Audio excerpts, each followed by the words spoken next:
हरे कृष्णा प्रभु। हरे कृष्णा प्रभु। हरे कृष्णा। हरे कृष्णा प्रभु। நம்ம வகுப்பு தொடங்கலாம்.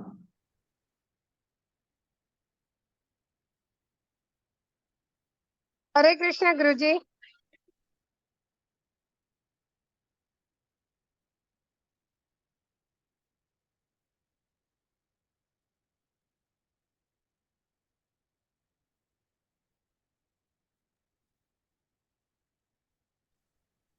श्री चैतन्य प्रसादेन तत्रूपस्य विनिर्णयम् बालो अविकुरुते शास्त्रं दृष्ट्वा व्रजविलासिनः पञ्चतत्त्वात्मकं कृष्णं भक्तरूपस्वरूपकं भक्तावतारं भक्ताख्यं नमामि भक्तशक्तिहम्।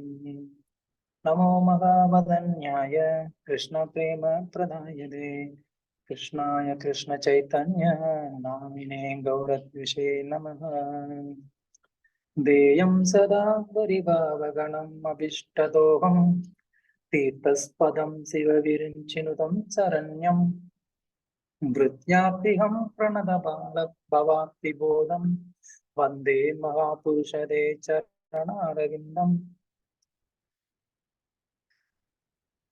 ओम अज्ञानान्तिमिरन्दस्य ज्ञानाञ्जनशलाकया चक्षुरुन्मीलितं येन तस्मै श्रीगुरवे नमः।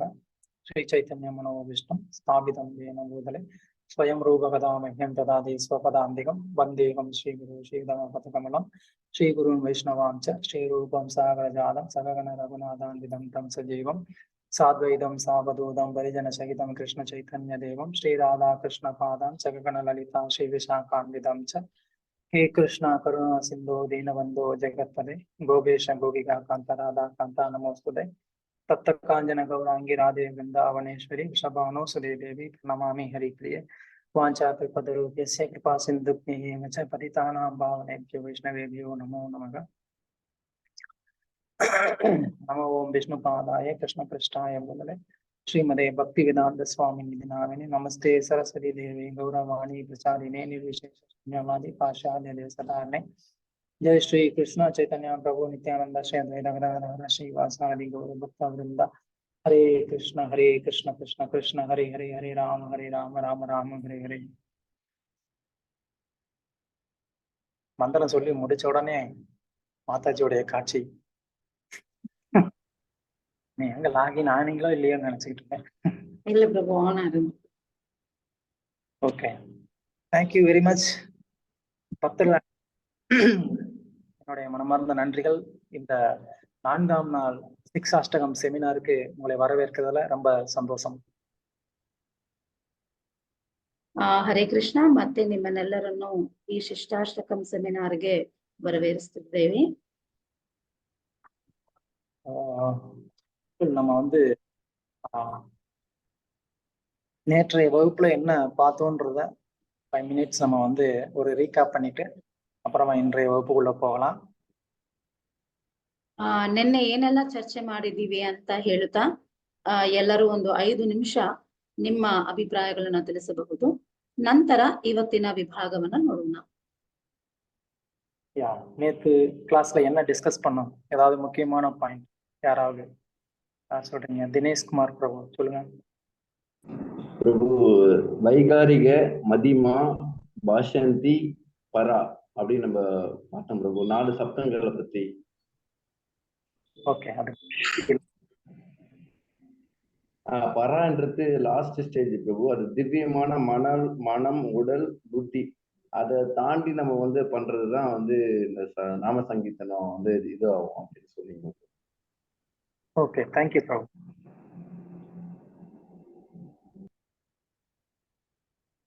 ಬೇರೆ ಯಾರಾದ್ರೂ ಶೇರ್ ಮಾಡಕ್ಕೆ ಇಷ್ಟಪಡ್ತೀರಾ?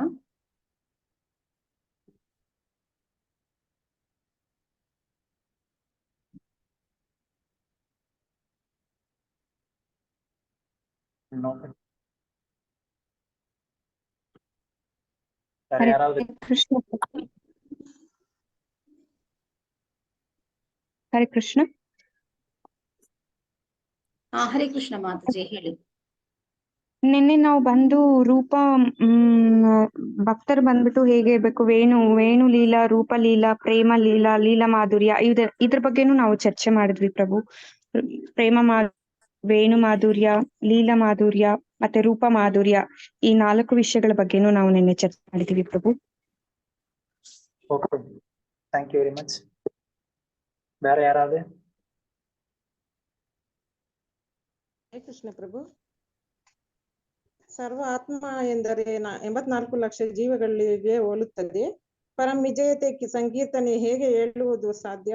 ಚೈತನ್ಯ ಮಹಾಪ್ರಭು ಹರಿನಾಮ ಕೊಟ್ಟರು, ಆನಂದದಲ್ಲಿ ನೃತ್ಯ ಮಾಡಿದರಂತೆ. ಆತ್ಮ ದೇಹಕ್ಕೂ ಹೋಲಿಸುತ್ತಾರೆ, ಬುದ್ಧಿಗೂ ಹೋಲಿಸುತ್ತಾರೆ, ಮನಸ್ಸಿಗೂ ಹೋಲಿಸುತ್ತಾರೆ. ಕೃಷ್ಣನನ್ನು ತೃಪ್ತಿಪಡಿಸಬೇಕು ಎಂಬುದೇ ಅರ್ಥ. ಎಲ್ಲಾ ಜೀವರಾಶಿಗಳು ಭಗವಂತನಿಂದಲೇ ಬಂದಿದೆ. ಸರ್ವಾತ್ಮ ಎಂದರೆ ಎಲ್ಲ ಹಿತಕ್ಕಾಗಿ ಮಾಡುವುದು ಎಂದು ಹೇಳಿದ್ರು ಪ್ರಭು. ಓಕೆ ಮಾತಾಡಿ. ಕೃಷ್ಣ ಪ್ರಭು. ಹರೇ ಕೃಷ್ಣ ಮಾತಾಜಿ. ಮಾತಾಜಿ, ನಿನ್ನೆ ಜಪ ಮತ್ತೆ ಕೀರ್ತನೆ, ಸಂಕೀರ್ತನೆ ಈ 3ಕ್ಕೂ ಏನ್ ವ್ಯತ್ಯಾಸ ಅಂತ ಹೇಳಿದ್ದಾರೆ ಮಾತಾಜಿ. ಹೌದು. ಇದ್ರ ಬಗ್ಗೆನೇ ಸ್ವಲ್ಪ ತಿಳಿಸ್ಕೊಟ್ಟಿದ್ದಾರೆ. Yes, very good, thank you. ಬೇರೆ ಯಾರಾದ್ರೆ? ಹರೇ ಕೃಷ್ಣ ಮಾತಾಜಿ. ಮಾತಾಜಿ, ಜಪ ಮಾಡೋದು ಅಪರಾಧಗಳಿಂದ ಮಾಡ್ತೀವಿ ಅಂತ ಹೇಳಿದ್ರಲ್ಲ, ಅದು ಅರ್ಥ ಆಗಿಲ್ಲ, ಮತ್ತೆ ಇನ್ನೊಂದ್ಸಲ ಹೇಳ್ಬೇಕು ಅಂತ ಹೇಳ್ತಾ ಇದ್ದೀನಿ. பிரபு, ஆக்சுவலி நீங்க நேற்றுக்கு கிளம்பினாப்ல அப்போ அவங்க வந்து இந்த கேள்வி கேட்டாங்க. சோ இன்னைக்கு வகுப்புல நீங்க அதை சொல்லுவீங்கன்னு அவங்க எதிர்பார்த்துட்டு இருக்காங்க.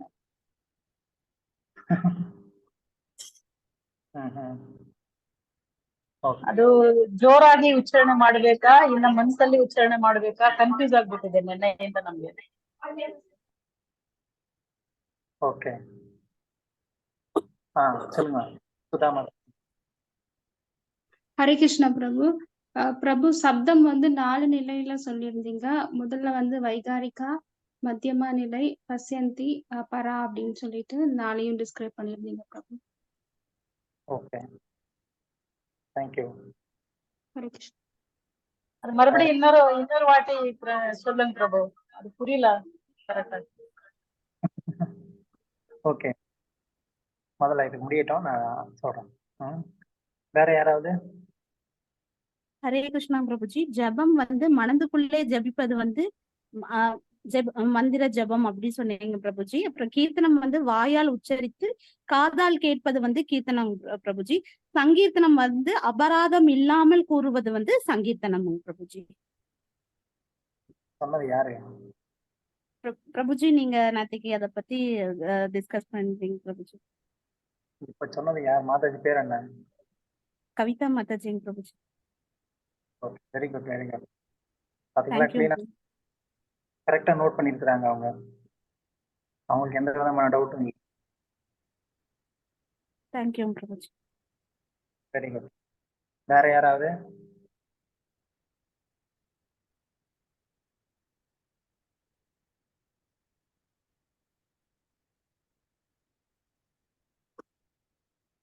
வேற யாராவது?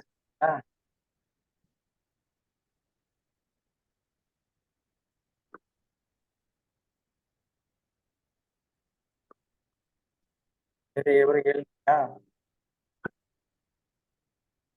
ಬೇರೆಯವ್ರಿಗೆ ಯಾವುದೇ ವಿಧವಾದ ಪ್ರಶ್ನೆಗಳಿಲ್ವಾ?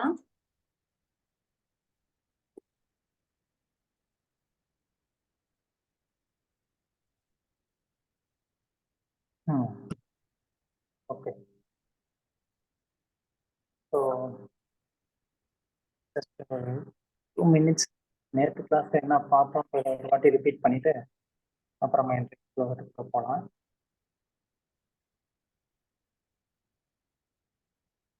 சொல்லுங்க. ಸೊ ನಿನ್ನೆ ಏನೆಲ್ಲ ಡಿಸ್ಕಸ್ ಮಾಡಿದೀವಿ ಅದೊಂಚೂರು ನೋಡ್ಬಿಟ್ಟು ಮತ್ತೆ ಮುಂದೆ ಬರೋಣ ಅಂತ ಹೇಳ್ತಾ ಇದ್ದಾರೆ.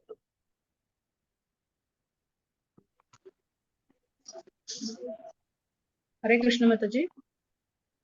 ಹರೇ ಕೃಷ್ಣ. ಹೇಳಿ ಮಾತಾಜಿ. ಮಾತಾಜಿ, ನಿನ್ನೆ ನಾವು ಇರ್ಲಿಲ್ಲ ಮಾತಾಜಿ, ಇವತ್ತು ಹೊಸದಾಗಿ ಜಾಯಿನ್ ಆಗಿದ್ದೀರಿ. ನಿನ್ನೆದೇನಾದ್ರೂ ಸ್ವಲ್ಪ ರಿವಿಷನ್? ಅದೇ ಮಾತಾಜಿ, ಪ್ರಭು ಇವಾಗ ಒಂದು ಜಿಸ್ಟ್ ಕೊಡ್ತಾರೆ ನಿನ್ನೆ ಕ್ಲಾಸ್ ಅಲ್ಲಿ ಏನ್ ನಡೀತು ಅಂತ. ನಂತರ ಪ್ರಭು ಇವತ್ತಿನ ವಿಭಾಗವನ್ನ ತಗೊಳಕಿದ್ದಾರೆ ಮಾತಾಜಿ. ಸೊ ಗಮನದಿಂದ ಕೇಳ್ಕೊಳ್ಳಿ ಅಷ್ಟೇ. ಹರೇ ಕೃಷ್ಣ. ಹರೇ ಕೃಷ್ಣ. நேற்று வந்து நம்ம முதல்ல ஆனந்தாம்புதி வர்த்தனம் அப்படின்னா என்ன அப்படிங்கிறத வந்து பார்த்தோம். இந்த ஆனந்தாம்புதி வர்த்தனம் அப்படிங்கிறது ஒருத்தர் பாவ நிலையில அடையக்கூடிய ஒரு நிலை அப்படிங்கிறத நம்ம பார்த்தோம். ಸೊ ನಿನ್ನೆ ನಾವು ಆನಂದಾಂಬುದಿ ವರ್ಧನಂ ಅಂತ ಅಲ್ಲಿಂದ ಪ್ರಾರಂಭಿಸಿ ಆನಂದ ಅಂದ್ರೆ ಏನು ಅಂತ ಮತ್ತೆ ಅದನ್ನ ಭಾವಸ್ಥಿತಿ ಅಂತ ಹೇಳಲಾಗುತ್ತೆ. பாவஸ்திதியில இருக்கிறவங்களுக்கு அந்த ஆனந்தாம்புதி வர்த்தனம் அது வந்து அனுபவிக்க முடியும். ಸೊ ಭಾವಸ್ಥಿತಿಯಲ್ಲಿ ಇರೋರು ಮಾತ್ರನೇ ಈ ಆನಂದಾಂಬುದಿ ವರ್ಧನನ ಅನುಭವಿಸಕ್ ಸಾಧ್ಯ. அந்த பாவ நிலைக்கு வர்றதுக்கு முன்னாடி இந்த சாதகர் வந்து எல்லா விதமான அனர்த்தங்கள்ல இருந்து விடுபட்டு அவர் வந்து ஒரு தூய நிலையில இருக்கணும்.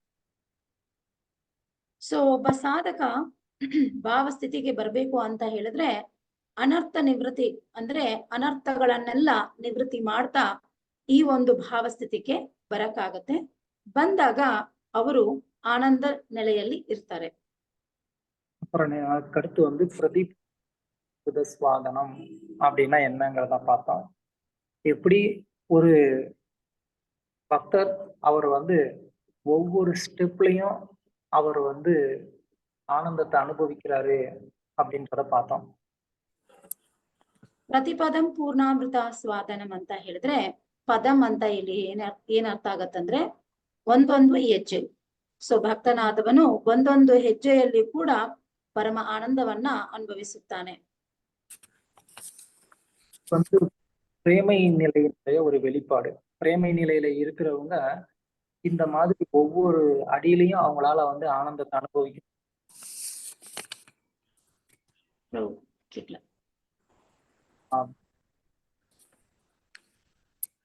பிரேமை நிலையில அடையக்கூடிய ஒரு அனுபவம் இது பிரதிபதம் பூர்ணாமிருத ஸ்வாதனம் அப்படி.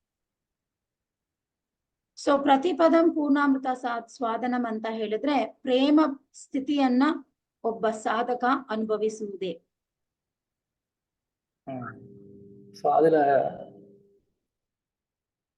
வேணு மாதுரி, லீலா மாதுரி, பிரேம மாதுரி, ரூப மாதுரி, இந்த எப்படி அந்த பக்தர் வந்து இப்படி ஒவ்வொரு நிலையிலையும் அவர் அதோடைய ஆனந்தத்தை அனுபவிக்கிறாருங்கிறத நேத்து வந்து உதாரணங்களோட பார்த்தோம்.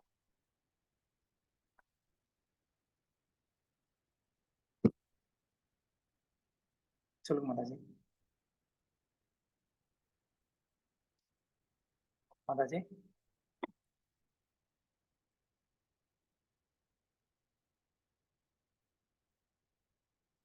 மாதாஜி நீங்க பேசுறது கேட்கல.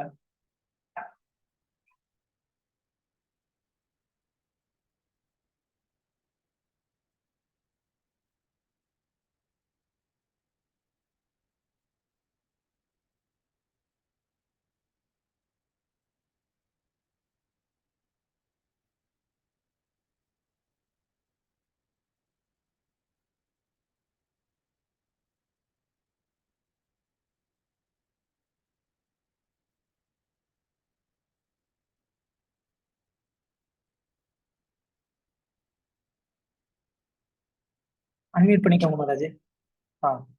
ஹரே கிருஷ்ண பிரபு. சாரி பிரபு, இங்க கரண்ட் போயிடுது, அதனால வைஃபை லாகின் பண்ணமா இருந்தது.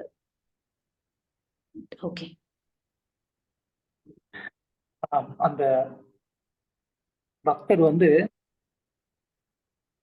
4 விதங்கள்ல அந்த அனுபவிக்கிறாருங்கிறது நேற்று நம்ம பார்த்தோம். வேணு மாதுரி, மாதுரி, ரூப ಮಾಧುರಿ. ಭಕ್ತಿಯನ್ನ 4 ರೀತಿಯಲ್ಲಿ ನೋಡಬಹುದು. ಅದರಲ್ಲಿ ವೇಣು ಮಾಧುರ್ಯ, ರೂಪ ಮಾಧುರ್ಯ, ಲೀಲ ಮಾಧುರ್ಯ ಮತ್ತು ಪ್ರೇಮ ಮಾಧುರ್ಯ ಅಂತ ತಿಳುವಳಿಕೆಯಾಗಿದೆ. அதாவது ஒரு பக்தர் வந்து பகவானுடைய எல்லா விதமான செயல்கள்னாலையும் எப்படி அவர் வந்து ஆனந்தத்தை அனுபவிக்கிறாரு அப்படிங்கிறதுக்கு தான் இந்த 4 உதாரணம். வேணு மாதுரி, லீலா மாதுரி, பிரேம மாதுரி, ರೂಪ ಮಾಧುರಿ. ಸೊ ಒಬ್ಬ ಭಕ್ತ ಎಲ್ಲ ಸ್ಥಿತಿಗತಿಯಲ್ಲೂ ಕೂಡ ಆನಂದವನ್ನ ಹೇಗೆ ಅನುಭವಿಸುತ್ತಾನೆ ಎಂಬುದನ್ನು ನೋಡೋದೇ ಅದಕ್ಕೆ ಕೊಟ್ಟಿರೋ ಉದಾಹರಣೆಗಳೇ ಈ ಒಂದು ರೂಪ ಮಾಧುರ್ಯ, ವೇಣು ಮಾಧುರ್ಯ, ಪ್ರೇಮ ಮಾಧುರ್ಯ ಮತ್ತು ಲೀಲ ಮಾಧುರ್ಯವಾಗಿದೆ. அதுக்கப்புறமா நம்ம வந்து சர்வாத்ம ஸ்நபனம் அப்படிங்கிறத பார்த்தோம். சர்வாத்ம ஸ்நபனம் அப்படின்னா 74 லட்சம் வகையான ஜீவராசிகளுக்குமே வந்து இது வந்து ஆனந்தத்தை கொடுக்க முடியும் அப்படிங்கிறத பார்த்தோம். ಸೊ ಸರ್ವಾತ್ಮ ಸ್ನಪನಂ ಪರಂ ವಿಜಯತೆ ಅಂತ ನೋಡಿದ್ವಿ. ಸರ್ವಾತ್ಮ ಸ್ನಪನಂ ಅಂತ ಹೇಳಿದ್ರೆ ಸರ್ವ ಆತ್ಮಕ್ಕೂ ಆನಂದವನ್ನ ಪಡೆಯೋದು ಹೇಗೆ, ಅವ್ರ ಉದ್ಧಾರ ಆಗುವುದು ಹೇಗೆ ಎಂಬುದರ ಬಗ್ಗೆ ಇಲ್ಲಿ ತಿಳುವಳಿಕೆ ನೀಡಿದ್ದಾರೆ. இன்னும் சில உதாரணங்கள்லாம் பார்த்தோம். அதுக்கு அடுத்து வந்து பரம் விஜயதே ஸ்ரீகிருஷ்ண சங்கீர்த்தனம்ன்றது நம்ம வந்து பார்த்தோம். ஏன் இந்த நாம சங்கீர்த்தனத்துக்கு பரம் விஜயதே அப்படின்றதுக்கு பல ಉದಾಹರಣೆಗಳು ನಮ್ಮ பார்த்தோம். ಸೊ ಇನ್ನಷ್ಟು ಉದಾಹರಣೆಗಳನ್ನ ನೋಡಿದ್ ನಾವು. ಪರಂ ವಿಜಯತೆ ಶ್ರೀಕೃಷ್ಣ ಸಂಕೀರ್ತನೆ ಅಂದ್ರೇನು, ಮತ್ತೆ ಅದಕ್ಕೆ ಏನ್ ಉದಾಹರಣೆಗಳು ಕೊಡ್ಬೋದು ಅಂತ ನೋಡಿ ಪ್ರಭು ನೆನ್ನೆ ಅನೇಕ ಉದಾಹರಣೆಗಳೊಟ್ಟಿಗೆ ಈ ವಿಷಯವನ್ನ ತಿಳಿಸಿದ್ರು. அதான் நம்ம வந்து முதல்ல இந்த நாம சங்கீர்த்தனம்னா என்ன அர்த்தம் அப்படிங்கறத நம்ம பார்த்தோம். ಸೊ ಮೊದಲನೆಯದಾಗಿ ನಾಮ ಸಂಕೀರ್ತನ ಅಂದ್ರೆ ಏನು ಎಂಬುದನ್ನ ಮೊದಲು ನಾವು ತಿಳ್ಕೊಂಡ್ವಿ. ஸோ இந்த நாம சங்கீர்த்தனம் 3 நிலைகள்ல இருக்குது அப்படின்னு பார்த்தோம். ஒன்று வந்து ஜபம், இன்னொன்னு வந்து கீர்த்தனம், இன்னொன்னு வந்து ನಾಮ ಸಂಕೀರ್ತನ. ಸೊ ನಾಮ ಸಂಕೀರ್ತನದಲ್ಲಿ 3 ವಿಭಾಗ. ಅದರಲ್ಲಿ ಜಪ, ಕೀರ್ತನೆ ಮತ್ತು ಸಂಕೀರ್ತನೆ ಅಂತ ಅದು விங்கடரிசிದೆ. ஜபம் அப்படின்னு சொன்னா அது வந்து மனசுக்குள்ள மந்திரத்தை சொல்றது. அது வெளியில யாருக்கும் கேட்காது, ஏன் உங்களுக்கே கேட்காது. அந்த மாதிரி மனசுக்குள்ள மட்டுமே சொல்லக்கூடியதுக்கு பேரு ஜபம் அப்படி. ಸೊ ಜಪ ಅಂತ ಹೇಳಿದ್ರೆ ನಾವು ಮನಸ್ಸಿಂದ ಮಂತ್ರಗಳನ್ನ ಉಚ್ಚರಿಸುವುದು. ಅದು ಹೊರಗಡೆ ಬೇರೆಯವ್ರಿಗೆ ಕೇಳಿಸ್ಕೊಳ್ಳಲ್ಲ. ಎಷ್ಟು ಮಟ್ಟಿಗೆ ಅಂದ್ರೆ ನಮಗೆ ಅದು ಕೇಳಿಸಲ್ಲ. அப்புறமா கீர்த்தனம் அப்படின்னு சொன்னா நாம மந்திரத்தை வாயால உச்சரிப்போம், நம்ம காதால கேட்க முடியும். ஆனா அந்த மந்திரத்தை நம்ம வந்து தூய நிலையில வந்து உச்சரிச்சிருக்க மாட்டோம். அபராதங்களோட நம்ம வந்து ஜபிச்சிருப்போம். ಅದಕ್ಕೆ பேரு ಕೀರ್ತನம்னு பேரு.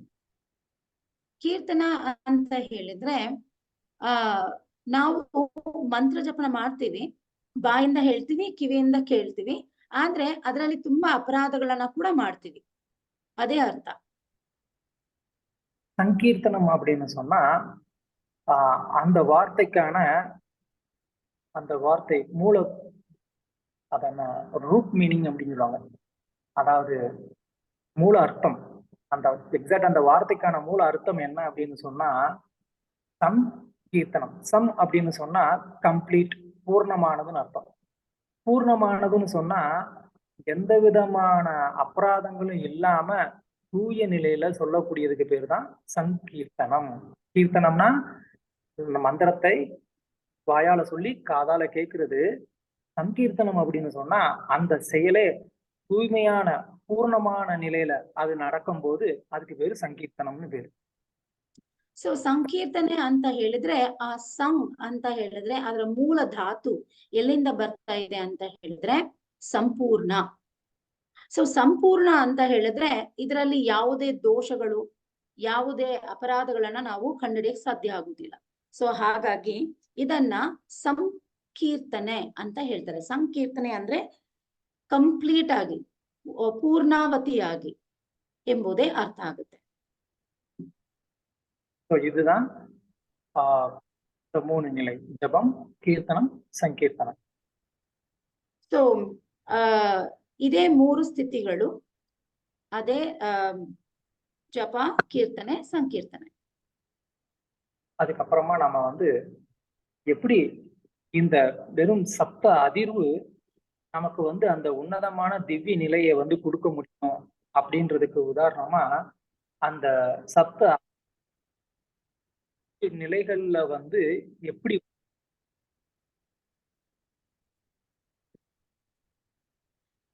ಸೊ ಹಾಗಾಗಿ ನೋಡಿದ್ರೆ ಹೇಗೆ ಈ ಶಬ್ದ ಬ್ರಹ್ಮನಿದೆ ಅದ ಶಬ್ದದ ಒಂದು ಆಕಾರ ಹೇಗಿರುತ್ತೆ ಅಂತ ಹೇಳಿದ್ರೆ ನಮಗೆ ಯಾವ ತರ ಅನುಭವಗಳನ್ನ ಕೊಡುತ್ತೆ ಎಂಬುದನ್ನೇ ಇಲ್ಲಿ ನಾವು ತಿಳ್ಕೊಳಕ್ ಸಾಧ್ಯ.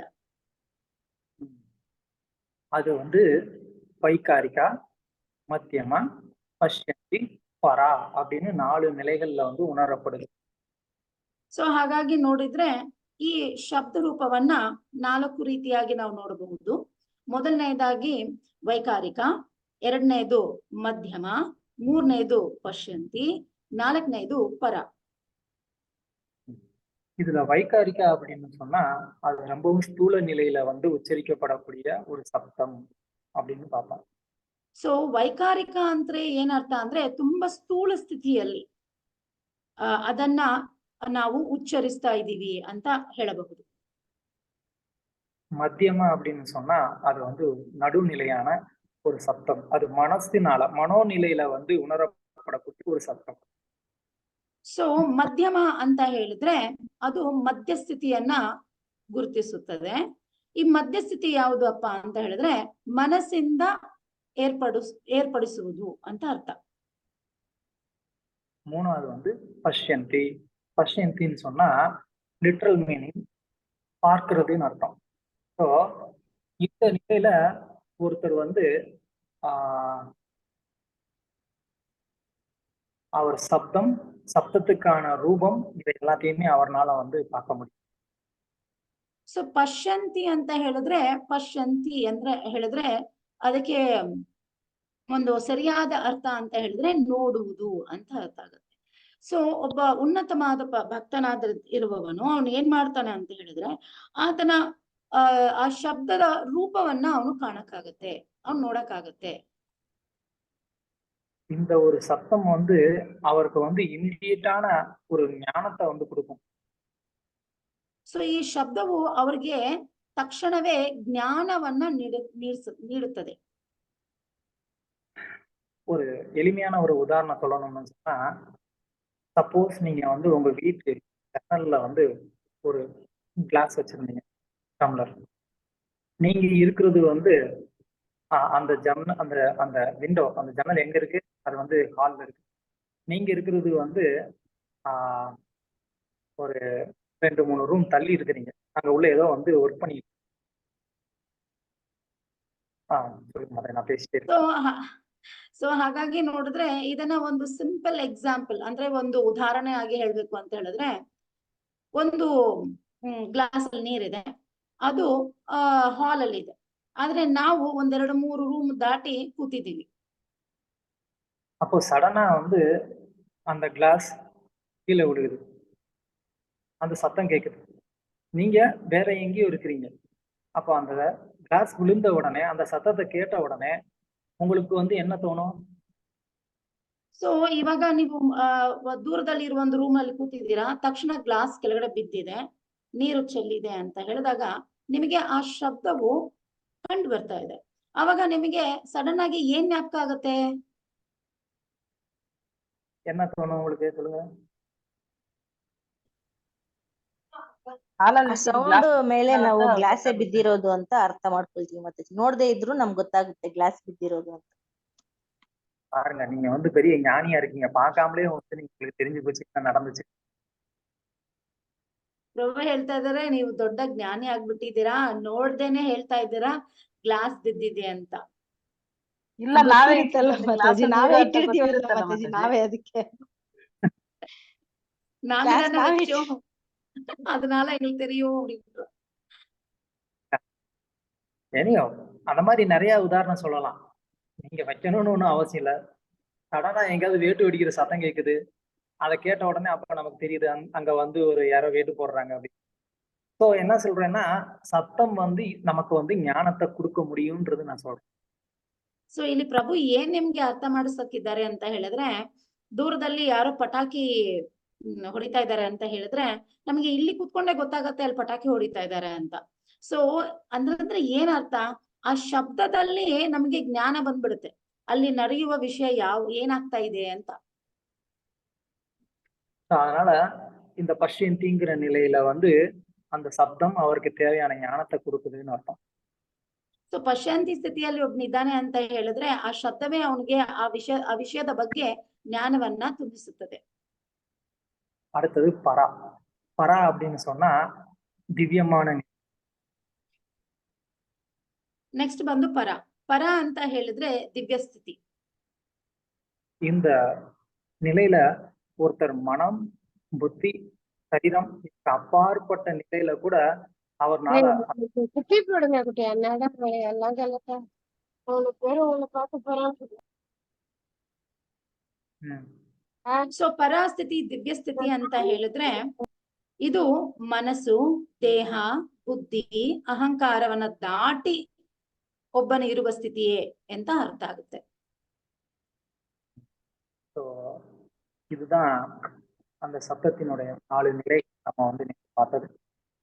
ಸೊ ಇದರಿಂದ ನಾವು ಶಬ್ದದಿಂದ 4 ಸ್ಥಿತಿಗಳ ಬಗ್ಗೆ ನಾವು ಅರ್ಥ ಮಾಡ್ಕೊಂಡ್ವಿ ನಿನ್ನೆ.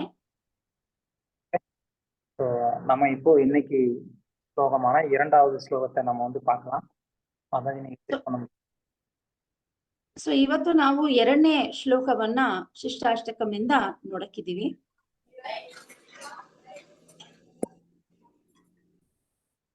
ಪ್ರಭು ரிசைட் பண்ண முடியுமான்னு கேட்டேன். ಹಾ ಎಸ್ ಪ್ರಭು.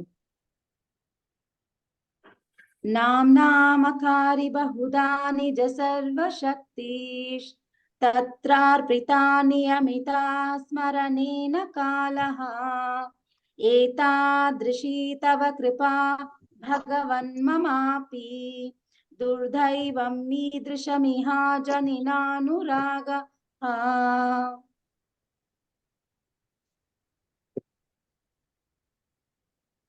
இந்த 2வது ஸ்லோகம், முதல் ஸ்லோகம், இந்த 2மே வந்து நமக்கு ಸಂಬಂಧ ಜ್ಞಾನத்தை பற்றி சொல்லக்கூடியது. ಸೊ 2ನೇ ಶ್ಲೋಕವಾದದ್ದು ನಮಗೆ ಸಂಬಂಧ ಜ್ಞಾನವನ್ನ ತಿಳಿಸಿಕೊಡ್ತಾ ಇದೆ. அதுல இந்த ஸ்லோகத்துல வந்து எப்படி பரிணாமம், பகவானுடைய நாமமானது ஒரு நீச்சமானவன், ஒரு அபராதிக்கு கூட ரொம்ப எளிமையா வந்து அத வந்து தொடர்பு கொள்ளக்கூடியதா இருக்கு அப்படிங்கிறத பார்க்கலாம். ಸೊ ಇಲ್ಲಿ ಹರಿನಾಮವು ಎಷ್ಟು ಕರುಣೆ ಆಗಿದೆ ಅಂತ ನಮ್ಗೆ ತಿಳಿದುಕೊಳ್ಬಹುದು. ಯಾಕಂತ ಹೇಳಿದ್ರೆ ಒಬ್ಬ ಅಜ್ಞಾನಿ, ಅಪರಾಧಿ ಎಂಥವನಾಗಿದ್ರು ಕೂಡ ಅವನಿಗೆ ಸರಳವಾಗಿ ಹರಿನಾಮವನ್ನ ಅವನು ಸಂಪರ್ಕಿಸಬಹುದು.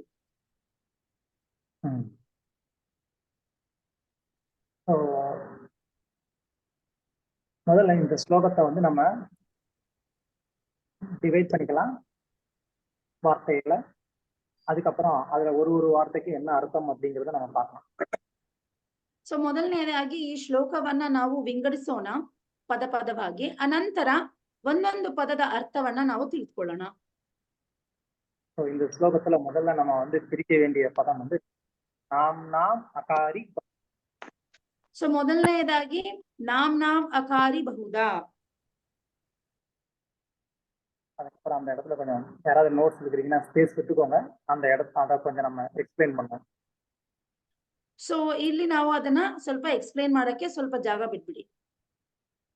அடுத்தது வந்து தத்ர அர்ப்பித நிஜ சர்வ சக்தி. ಎರಡನೇದು ಬಂದು ತತ್ರಾರ್ಪಿತ ಸಾರಿ ಪ್ರಭು ಓಕೆ ನಿಯಮಿತ ಸ್ಮರಣೇನ ಕಾಲಃ. ನೋ, தத்ர அர்ப்பித நிஜ சர்வ சக்தி. தத்ர அர்ப்பித நிஜ சர்வ சக்தி. ತಥಾರ್ಪಿತ ನಿಜ ಸರ್ವಶಕ್ತಿ. But third to second line நம்ம டிவைட் பண்ணும்போது அது அப்படித்தான் வரும். அன்வயான்னு பேரு. பதங்களை வந்து பிரிக்கிறதுக்கு பேரு அன்வயா அப்படின்னு அர்த்தம். ಸೊ ಪದಗಳನ್ನ ಬಿಡಿಸಿ ಹೇಳೋಕೆ ಅನ್ವಯ ಅಂತ ಹೇಳ್ತಾ ಇದ್ದಾರೆ. ಸೊ ಇಲ್ಲಿ ನಮಗೆ 3ನೇ ಲೈನ್ ಅಲ್ಲಿ ತತ್ತಾರ್ಪಿತ ಅಂತಿದೆ, ನಂತರ ನಿಜ ಸರ್ವಶಕ್ತಿ ಹೀಗೆ ವಿಂಗಡಿಸಲಾಗಿದೆ. அற்புத நிஜ சர்வசக்தி. அடுத்தது வந்து நியமித ஸ்மரணேன கால. 3ನೇದಾಗಿ ನಿಯಮಿತ ಸ್ಮರಣೇನ ಕಾಲಃ.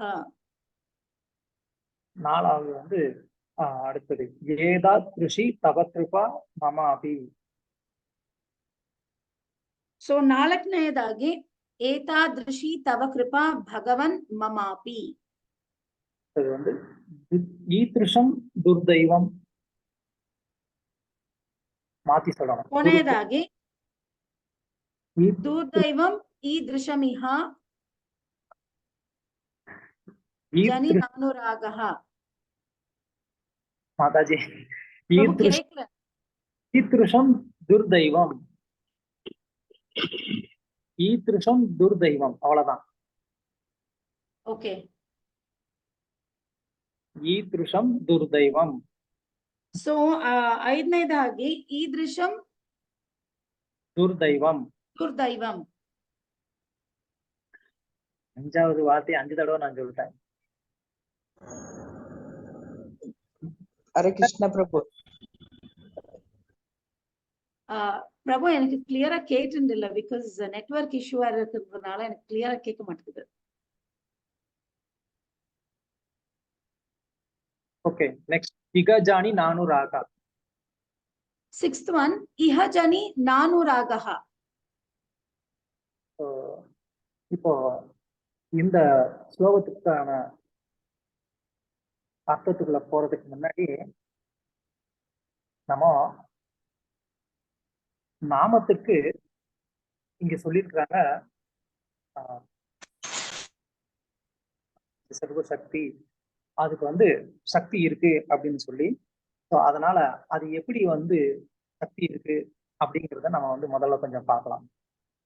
ಸೊ ಇಲ್ಲಿ ಹರಿನಾಮಕ್ಕೆ ಸರ್ವಶಕ್ತಿಯೂ ಇದೆ ಅಂತ ಹೇಳ್ತಾ ಇದ್ದಾರೆ.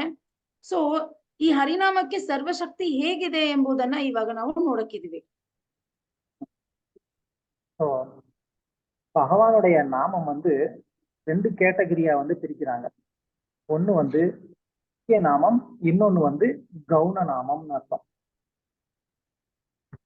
ಭಗವಂತನ ನಾಮವನ್ನ 2 ವಿಭಾಗವಾಗಿ ವಿಂಗಡಿಸುತ್ತಿದ್ದಾರೆ. ಮೊದಲನೇದಾಗಿ ದಿವ್ಯನಾಮ, ಮುಖ್ಯ ನಾಮ,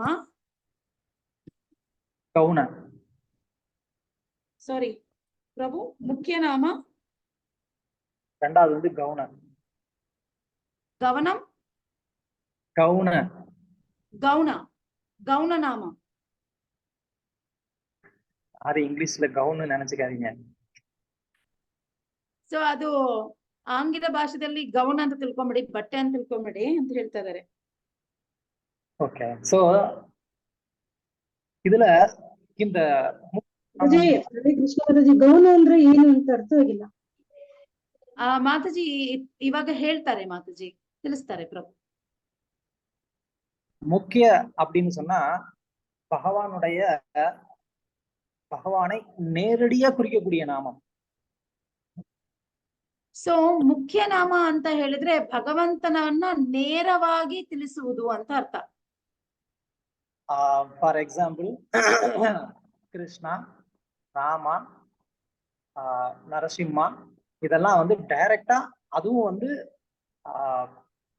சுப்ரீம் பர்சனாலிட்டி ஆஃப் காட் கிட்ட குறிக்கக்கூடிய பெயர்கள். ಸೊ ಮುಖ್ಯ ನಾಮಗಳು ಅಂತ ಹೇಳಿದ್ರೆ ಉದಾಹರಣೆಗೆ ಕೃಷ್ಣ, ರಾಮ, ನರಸಿಂಹ ಅಂತ ಹೇಳ್ತಾರೆ. ಅಂದ್ರತೆ ನೇರವಾಗಿ ಭಗವಂತನನ್ನ ಗುರುತಿಸೋದು ಅಂತ ಅರ್ಥ ಆಗುತ್ತೆ. ரெண்டாவது கவுன நாமம். கவுன நாமம் அப்படின்னு சொன்னா அது வந்து 2ஆம் தர நாமம், அப்படி இல்லைன்னா வந்து பகவானுடைய இந்த சிருஷ்டி தொடர்பான நாமங்கள். ಸೊ ಎರಡನೇದು ಗೌಣ ನಾಮ ಅಂತ ಹೇಳಿದ್ರೆ ಭಗವಂತನ ಸಂಬಂಧಿಸಿಪಟ್ಟಿರುವ ನಾಮಗಳಿರ್ಬಹುದು, ಮತ್ತೆ ಅದು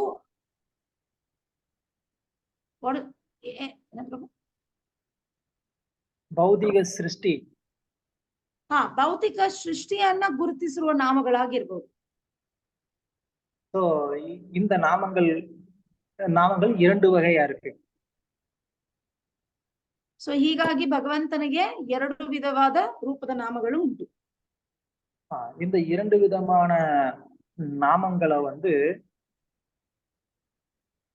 ஒருத்தர் வந்து உச்சரிக்கலாம், யாருனாலும் உச்சரிக்கலாம். ಸೊ ಭಗವಂತನ ನಾಮವನ್ನ ಈ ತರ ಯಾರ್ ಬೇಕಾದ್ರೂ ಉಚ್ಚರಿಸಬಹುದು.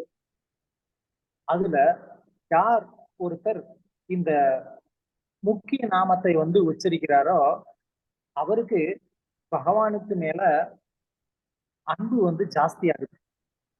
ಸೊ ಭಗವಂತನ ನಾಮವನ್ನ ಯಾರು ಈ ತರ ಜಪಿಸುತ್ತಾರೋ ಅವರಿಗೆ ಭಗವಂತನ ಮೇಲೆ ಅಪಾರವಾದ ಪ್ರೀತಿ ಉಂಟಾಗುತ್ತೆ.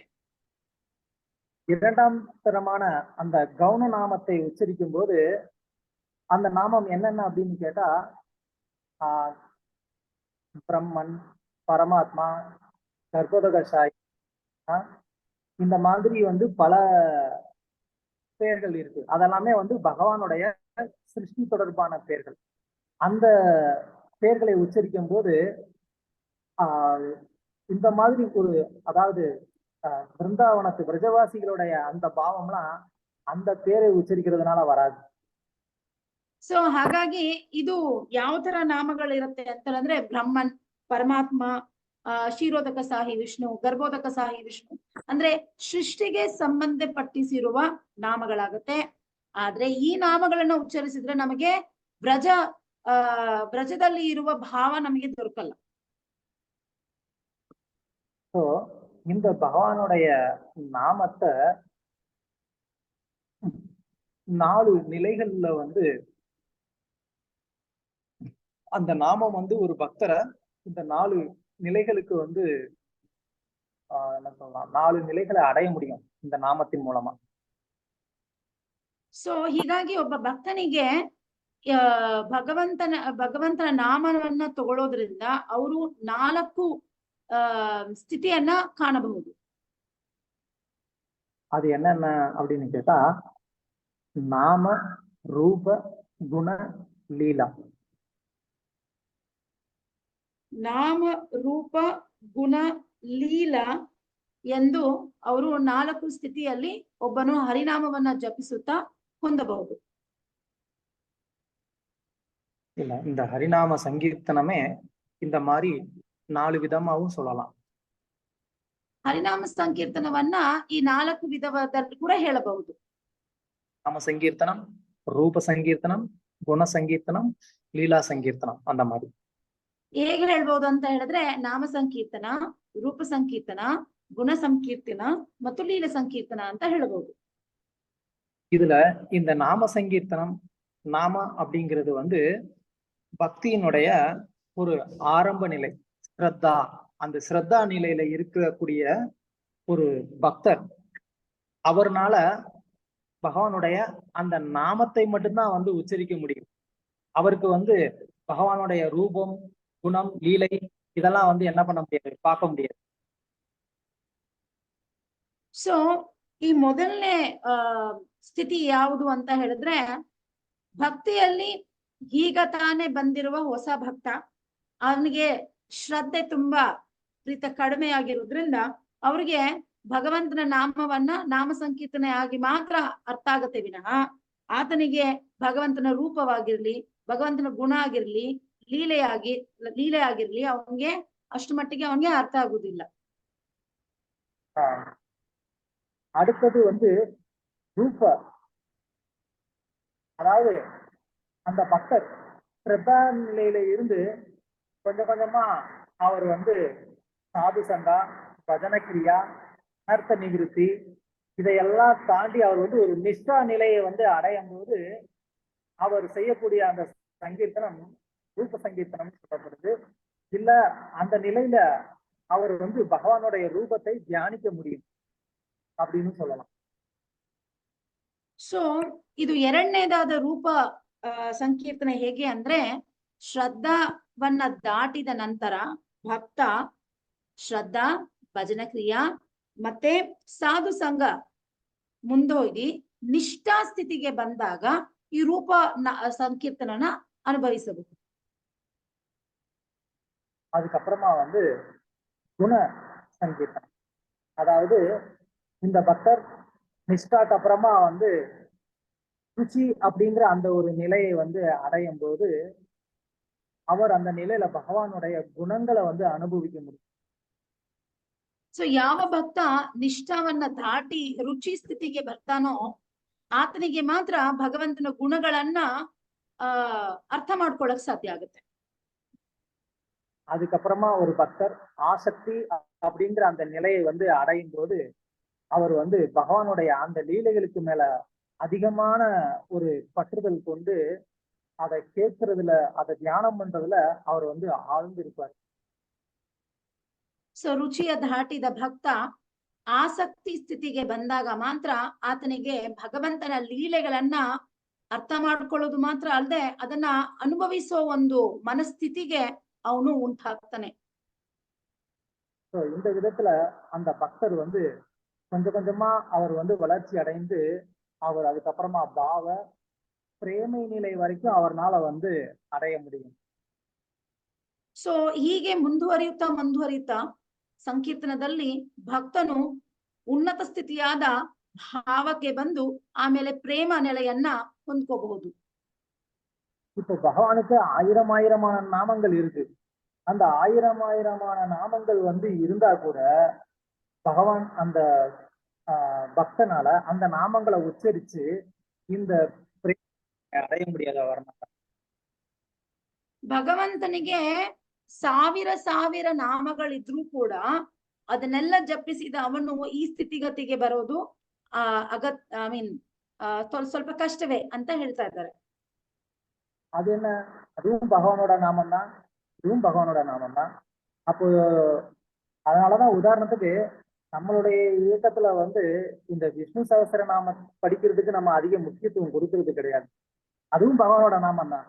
அதை சொல்லிருக்கலாமே, ஏன் நம்ம ஹரே கிருஷ்ண மகா ಮಂತ್ರ ಜಪ ಮಾಡ್ತೀವಿ? ಸೊ ಹಾಗಾಗಿ ನೋಡಿದ್ರೆ ಯಾಕೆ ಅದು ನಾಮ ತಾನೆ, ಭಗವಂತನ ನಾಮ ತಾನೆ ಆಗಿರ್ಬೇಕಾದ್ರೆ ಅದು ಯಾಕೆ ಆ ಉನ್ನತ ಸ್ಥಿತಿಗೆ ಕರ್ಕೊಂಡು ಹೋಗ್ತಾ ಇಲ್ಲ ಅಂತ ಹೇಳಿದ್ರೆ, ಉದಾಹರಣೆಗೆ ನಾವು ವಿಷ್ಣು ಸಹಸ್ರನಾಮ ಎಲ್ಲ ಜಪ ಮಾಡ್ತೀವಿ. ವಿಷ್ಣು ಸಹಸ್ರನಾಮವೆಲ್ಲ ಜಪ ಮಾಡಿದಾಗ ನಮ್ಗೆ ಆ ಉನ್ನತ ಸ್ಥಿತಿಯನ್ನ ಹೊಂದ್ಕೊಳ್ಳಕ್ ಸಾಧ್ಯ ಆಗುವುದಿಲ್ಲ. ಅದಕ್ಕೆ ಪ್ರಭು ಹೇಳ್ತಾ ಇದ್ರೆ ಅದಕ್ಕೂ ಹರೇ ಕೃಷ್ಣ ಮಹಾಮಂತ್ರಕ್ಕೂ ತುಂಬಾ ವ್ಯತ್ಯಾಸ ಇದೆ ಅಂತ ಹೇಳ್ತಾರೆ. நம்ம வந்து பகவானுடைய அந்த விஷ்ணு சகஸ்ரநாமத்தை சொல்றதுனால கண்டிப்பா நமக்கு நன்மை உண்டு, இல்லைன்னு இல்லை. ஆனா பகவான் கிருஷ்ணருக்கு மீதான அந்த மாதுரிய பாவத்தை நம்மளால வந்து அந்த விஷ்ணு சகஸ்ரநாமத்தின் மூலமா அடைய முடியாது. ಸೊ ಖಂಡಿತವಾಗಿ ಸಹಸ್ರನಾಮ ವಿಷ್ಣು ಸಹಸ್ರನಾಮವನ್ನ ಜಪಿಸಿದ್ರೆ ಖಂಡಿತ ಅದಕ್ಕಿಂತ ಫಲ ಏನ್ ದೊರಕುತ್ತೆ ಅದು ದೊರಕುತ್ತೆ. ಆದ್ರೆ ಬ್ರಜಭೂಮಿಯಲ್ಲಿ ದೊರಕುವ ಆ ಭಗವಂತನ ಮೇಲೆ ಉಂಟಾಗುವ ಆ ಮಾಧುರ್ಯ ಭಾವವು ದೊರಕೋದು ಕಷ್ಟ. அதனாலதான் வந்து சைத்தன்ய மகாபிரபு நமக்கு இந்த ஹரே கிருஷ்ண மகாமந்திர கீர்த்தனத்தை நமக்கு வந்து கொடுத்திருக்கிறாரு. ಇದಕ್ಕೋಸ್ಕರನೇ ಶ್ರೀ ಚೈತನ್ಯ ಮಹಾಪ್ರಭುಗಳು ನಮಗೆ ಹರೇ ಕೃಷ್ಣ ಮಹಾಮಂತ್ರ ಸಂಕೀರ್ತನೆಯನ್ನ ನೀಡಿದ್ದಾರೆ. அதனாலதான் விஷ்ணு தர்மோத்தர புராணத்துல கூட வந்து சொல்லப்பட்டிருக்கு, வேத அக்ஷராணி யாவந்தி பதித்தானி திஜாதிதி தவாந்தி ஹரிநாமானி கீர்த்திதானி ந சம்சய அப்படின்னு சொன்னா, வேத அக்ஷராணி யாவந்தி, ஒருத்தர் வந்து வேத மந்திரங்கள் அத அக்ஷரம் தவறாம வந்து சொன்னா கூட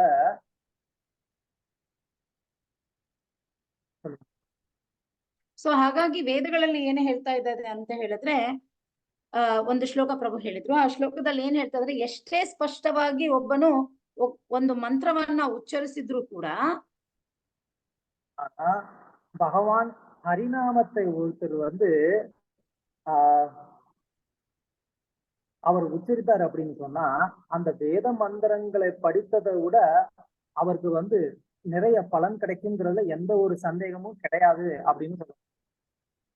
ಯಾರೊಬ್ರು ಹರಿನಾಮವನ್ನ ಜಪಿಸಿದ್ರೆ ಎಲ್ಲಾ ವೇದ ಮಂತ್ರಗಳನ್ನ ಜಪಿಸಿದ ಫಲವು ಒಬ್ಬನಿಗೆ ದೊರಕುತ್ತೆ. அதனால இந்த ஹரிநாம சங்கீர்த்தனம் அப்படிங்கிறது வந்து மற்ற எல்லா மந்திரங்களை காட்டிலும் அது வந்து உயர்ந்தது. அதனாலதான் நம்ம அதை வந்து மகாமந்திரம் அப்படின்னு சொல்றோம். ಸೊ ಅದಕ್ಕೋಸ್ಕರನೇ ಈ ಹರೇ ಕೃಷ್ಣ ಮಹಾಮಂತ್ರ ಎಲ್ಲ ಮಂತ್ರಕ್ಕಿಂತನೂ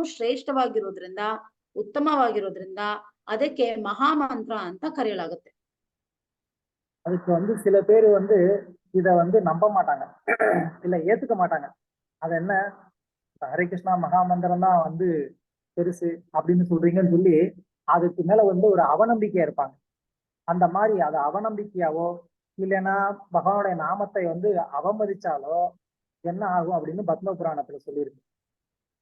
ಸೊ ಹಾಗಾಗಿ ನೋಡಿದ್ರೆ ಅಭಕ್ತರೆಲ್ಲರೂ ನೋಡಿದ್ರೆ ಅದಕ್ಕೆ ಹರಿನಾಮದ ಮೇಲೆ ಅವ್ರಿಗೆ ವಿಪರೀತ ನಂಬಿಕೆ ಇಲ್ಲ. ನಂಬಿಕೆ ಇಲ್ಲದ್ರಿಂದ ಅವರು ಅದನ್ನ ನಂಬೋದಿಲ್ಲ. ಸೊ ಆದ್ರೆ ವೇದಗಳಲ್ಲಿ ಅಂತವರಿಗೆ ಏನಾಗುತ್ತೆ ಅಂತ ಎಂಬುದನ್ನ ಇಲ್ಲಿ ತಿಳಿಸ್ತಾ ಇದ್ದಾರೆ. பத்ம புராணத்துல வந்து சொல்லப்பட்டிருக்கு, அவமானய சயே யாந்தி பகவத் கீர்த்தனம் நரா தே யாந்தி நரகம் கோரம் தேன பாப்பேன கர்மனா. யார் ஒருத்தர் வந்து அவமானய பகவானுடைய பகவத் கீர்த்தனம் அத வந்து ஒருத்தர் அவமானப்படுத்துறாரோ, அவமதிக்கிறாரோ, அலட்சியப்படுத்துறாரோ, அவர் வந்து என்ன ஆவாரு, அவர் வந்து தே யாந்தி நரகம் கோரம், ஒரு கோரமான ஒரு நரகத்தை அடைவாரு அப்படின்னு சொல்லியிருக்கு. ಸೊ ಇಲ್ಲಿ ವೇದದಲ್ಲಿ ಏನ್ ಹೇಳ್ತಾ ಇದ್ದಾರೆ ಅಂದ್ರೆ ಯಾರೊಬ್ಬ ಭಗವಂತನ ನಾಮವನ್ನ ನಿಂದಿಸ್ತಾನೋ, ಅದ್ರ ಮೇಲೆ ಅಪನಂಬಿಕೆ ಇಲ್ಲದೆ ಆತನು ಅದನ್ನ ಅಪಮರ್ಯಾದ ಮಾಡ್ತಾನೋ, ಆತನಿಗೆ ಘೋರವಾದ ಒಂದು ನರಕಕ್ಕೆ ಪ್ರವೇಶವಾಗುತ್ತೆ. ஸோ அதனால பகவானுடைய நாமத்துக்கு மேல கர்மிகளுக்கு நம்பிக்கை இல்லைன்னு இல்லை, சில நேரம் பக்தர்களுக்கு கூட நம்பிக்கை இருக்கிறது இல்லை. அந்த மாதிரி வந்து ನಂಬಿಕೆ ಇல்லாம நம்ம வந்து இருக்கக்கூடாது. ಸೊ ಹಾಗಾಗಿ ಇದು ಬರೀ ಕರ್ಮಿಗಳಿಗೆ ಅಭಕ್ತರಿಗೆ ಮಾತ್ರ ಅಲ್ಲ, ಭಕ್ತಿಯಲ್ಲಿ ಇದ್ದು ಭಕ್ತರಿಗೂ ಕೂಡ ಒಂದೊಂದ್ಸತಿ ಹರಿನಾಮದ ಮೇಲೆ ನಂಬಿಕೆ ಹೋಗುತ್ತೆ. ஸோ அடுத்து வந்து சில பேர் வந்து சொல்லலாம், இந்த ஹரிநாமம் வந்து ஒன்லி ஃபார் பிகினர்ஸ். இது வந்து சைத்தன்ய மகாபிரபு வாரணாசி போயிருக்கும் போது அங்க நிறைய மாயாவாத சன்னியாசிகள் இருந்தாங்க. அவங்க எல்லாம் வந்து சைத்தன்ய மகாபிரபுவை பார்த்து, என்ன நீ ஒரு சன்னியாசி, நீ வந்து இப்படி வந்து குழந்தைத்தனமா வந்துட்டு ரோட்ல வந்து டான்ஸ் ஆடிக்கிட்டு இருக்கிற அப்படின்னு சொல்லி கேட்டாங்க. ಸೊ ಒಂದ್ಸತಿ ಚೈತನ್ಯ ಮಹಾಪ್ರಭು ಕಾಶಿಗೆ ಹೋಗಿದ್ರು. ಅಲ್ಲಿ ಎಲ್ಲ ವಿಧವಾದ ಮಾಯಾವಾದಿಗಳನ್ನ ಅವ್ರು ನೋಡಿದಾಗ ಮಾಯಾವಾದಿಗಳು ಶ್ರೀ ಚೈತನ್ಯ ಮಹಾಪ್ರಭುವನ್ನ ನೋಡ್ತಾ ಹೇಳಿದ್ರು, ನೀನೇನು ಹುಚ್ಚನಾಗೆ ಬೀದಿ ಬೀದಿಗಳಲ್ಲಿ ನೃತ್ಯ ಮಾಡ್ಕೊಂಡು ಹರಿನಾಮವನ್ನ ಹಾಡ್ತಾ ಇದೀಯಾ ಅಂತ ಹೇಳಿದ್ರು. அவங்களுடைய கொள்கை என்ன அப்படின்னு கேட்டா, இந்த நாம சங்கீர்த்தனம் அப்படிங்கறதுனா ரொம்ப எளிமையானவங்களுக்கானது, இல்ல ரொம்ப ஆரம்ப நிலையில இருக்கிறவங்களுக்கு ஞானம் தான் உயர்ந்தது அப்படிங்கிறது அவங்களுடைய ஒரு கொள்கை. ಸೊ ಹಾಗಾಗಿ ನೋಡಿದ್ರೆ ಆ ಮಾಯಾವಾದಿಗಳ ಒಂದು ತಿಳುವಳಿಕೆ ಏನಪ್ಪಾ ಅಂತ ಹೇಳಿದ್ರೆ, ಅವ್ರು ಹೇಳ್ತಾರೆ, ಈ ಹರಿನಾಮ ಹಾಡೋದು, ಅದಕ್ಕೆ ನೃತ್ಯ ಮಾಡೋದು ಎಲ್ಲವೂ ಸಹ ಬರೀ ಒಬ್ಬ ಹೊಸಬ ಭಕ್ತನಿಗೆ ಮಾತ್ರ, ಅದೆಲ್ಲ ಹೊಸಬರಿಗೆ, ಅದನ್ನೆಲ್ಲ ದಾಟಿ ಮೇಲ್ಪಟ್ಟವನಿಗೆ ಬಂದು ಆನಂದ ನೆಲೆಯೇ ನಿರಂತರವಾದದ್ದು ಅಂತ ಅವರೆಲ್ಲ ಚರ್ಚೆ ಮಾಡ್ತಿದ್ರು.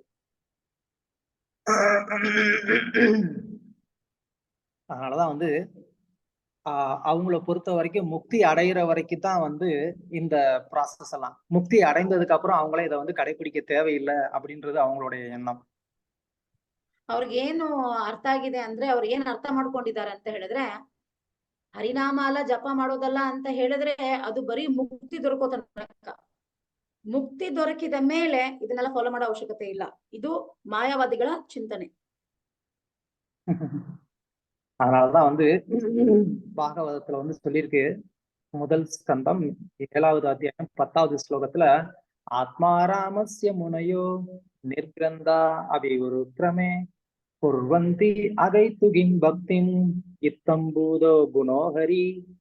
அதாவது பகவானுடைய அந்த குணங்களை பத்தி வந்து கேட்டா ஆத்மாராமர்களுக்கு கூட வந்து ஆனந்தம் கிடைக்குமா. ஆத்மாராமர்கள் அப்படின்னா ஆல்ரெடி வந்து ஆனந்தமா இருக்கக்கூடியவங்கன்னு அர்த்தம். ஆனா அவங்களுக்கும் வந்து இந்த நாம சங்கீர்த்தனம், அதாவது பகவானுடைய அந்த குண லீலைகள் வந்து என்ன பண்ணுது, ஆனந்தத்தை கொடுக்குதுன்னு இங்க வந்து சொல்றாரு. Oh, this is first canto, chapter 10th sloka. Which chapter, Prabhu? Chapter 7. 7, okay. So ಶ್ರೀಮದ್ ಭಾಗವತಂದಲ್ಲಿ ಹರಿನಾಮದ ಮಹಾತ್ಮ್ಯಗಳನ್ನ ಕೂರುತ್ತಾ ಮೊದಲನೇ ಸ್ಕಂದದ 7ನೇ ಅಧ್ಯಾಯದ 10ನೇ ಶ್ಲೋಕದಲ್ಲಿ ಏನ್ ಹೇಳ್ತಾರೆ ಅಂತ ಹೇಳಿದ್ರೆ, ಎಷ್ಟೇ ವಿಶೇಷವಾದ ಆತ್ಮಾರಾಮರು ಕೂಡ ಇದ್ರು ಕೂಡ ಹರಿನಾಮವನ್ನ ಕೇಳಿದ್ರೆ ಅವರಿಗೆ ಕೂಡ ಆನಂದವನ್ನ ಮೂಡಿಸೋ ಹಾಗೆ ಈ ಹರಿನಾಮಕ್ಕೆ ಒಂದು ಶಕ್ತಿ ಇದೆ ಅಂತ ಹೇಳ್ತಾ ಇದ್ದಾರೆ. ಸೊ ಈ ಆತ್ಮಾರಾಮರು ಅಂದ್ರೆ ಯಾರು? ಆತ್ಮಾರಾಮರು ಅಂದ್ರೆ ಯಾವಾಗ್ಲೂ ಆನಂದ ನೆಲೆಯಲ್ಲೇ ಉಂಟಾಗಿರುವವರು, ಅದರಲ್ಲೇ ಇರುವವರು. ಅಂತವರಿಗೂ ಕೂಡ ಹರಿನಾಮದ ವಿಷಯಗಳನ್ನ ಕೇಳಿದ್ರೆ, ಹರಿನಾಮವನ್ನ ಕೇಳಿದ್ರೆ ಆನಂದ ಮೂಡುತ್ತಂತೆ. அது நமக்கு பாகவதத்துல ஒரு சிறந்த உதாரணம் யாரு? ஒரு ஆத்மாராமர் வந்து பகவானுடைய கதையை கேட்டு அவர் திரும்ப வந்து இதை நான் நல்லா கேட்கணும்னு சொல்லி காட்டுல இருந்து வந்துட்டாரு. யாரு? ಸೊ ಶ್ರೀಮದ್ ಭಾಗವತಂದಲ್ಲಿ ಈ ತರ ಒಂದು ಆತ್ಮಾರಾಮರು ಇದ್ದಾರೆ. ಅವ್ರು ಯಾರು? ಭಗವಂತನ ಸುಖದೇವ ಗೋಸ್ವಾಮಿ. Sukhdev Goswami, very good. சுகதேவ கோஸ்வாமி வந்து ஏற்கனவே அவர் வந்து ஒரு ஆத்மாராமர். அவர் வந்து தனக்குள்ளேயே ஆனந்தத்துல இருக்கக்கூடியவர். ஆனா அப்படிப்பட்டவருக்கு கூட வந்து பகவானுடைய அந்த லீலைகளை கேட்டு, இது ரொம்ப நல்லா இருக்கே, நான் ஒரு வாட்டி போய் கேட்டுட்டு வந்தா நல்லா இருக்குமே அப்படின்னு சொல்லி அவர் அங்கிருந்து கிளம்பி வந்துட்டார். ಸೊ ಹಾಗಾಗಿ ಸುಖದೇವ ಗೋಸ್ವಾಮಿ ಅವರು ನೋಡಿದ್ರೆ ಈ ಪರಮಹಂಸರು ಪ್ಲಸ್ ಅವರು ಆತ್ಮಾರಾಮರು ಆಲ್ರೆಡಿ ಆನಂದವನ್ನ ಅನುಭವಿಸುತ್ತಿರುವವರು. ಅಂತವರು ಕೂಡ ಏನ್ ಮಾಡ್ತಾರೆ, ಕಾಡೊಳಗೆ ಹೋಗಿ ಭಗವಂತನ ನಾಮವ ಸ್ಮರಣೆಯನ್ನ ಕೇಳ್ಬೇಕು, ಭಗವಂತನ ಲೀಲೆಗಳನ್ನ ಕೇಳ್ಬೇಕು ಅಂತ ಹೇಳಿ ಅದರಲ್ಲಿ ಆಸೆ ಪಡುತ್ತಾ ಅವರು ಕಾಡಿಗೆ ಬಂದಿದ್ರಂತೆ. அது மட்டும் இல்ல, பாகவதத்துல இன்னொரு இடத்துல கூட சொல்லப்பட்டிருக்கு. 2வது ஸ்கந்தம் 1 அத்தியாயம் 11வது ஸ்லோகம். ஏதன் நிர்வித்யமானானாம் இச்சதாம் அகுதோ பயம் யோகினாம் நிரூப நிர்ணீதம் ஹரேர்நாமானுகீர்த்தனம். அதாவது ஏதன் நிர்வித்தியமானானாம், யார் ஒருத்தருக்கு வந்து எந்த விதமான ஆசையும் இல்லையோ, ஏன் முக்தியில கூட ஆசை இல்லையோ, அவருக்கு கூட வந்து இந்த நாம சங்கீர்த்தனத்தை வந்து பண்ணணும்.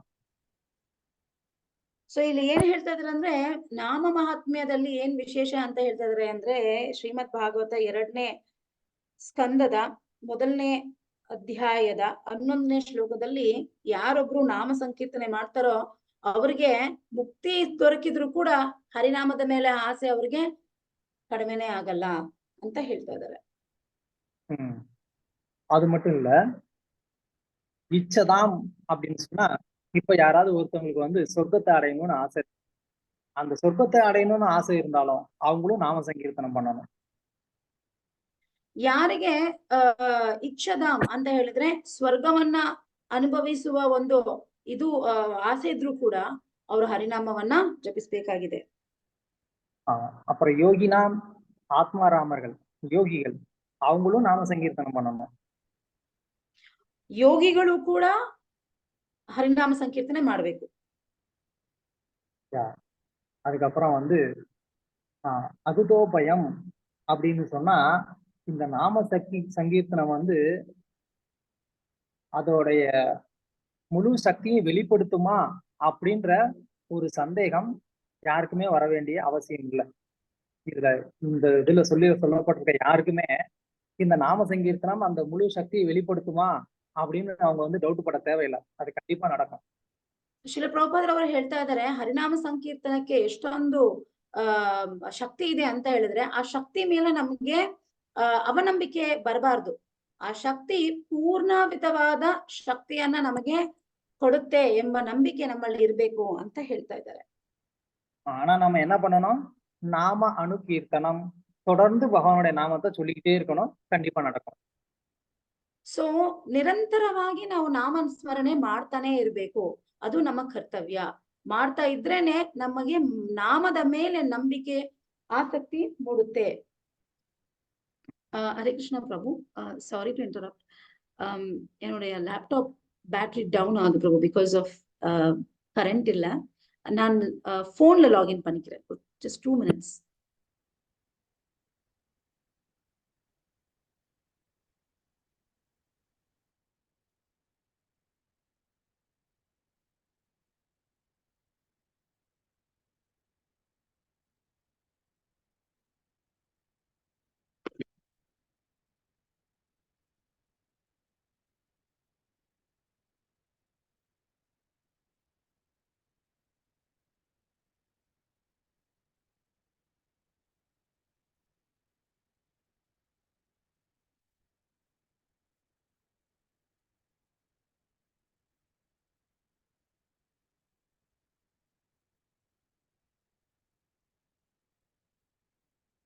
ಓಕೆ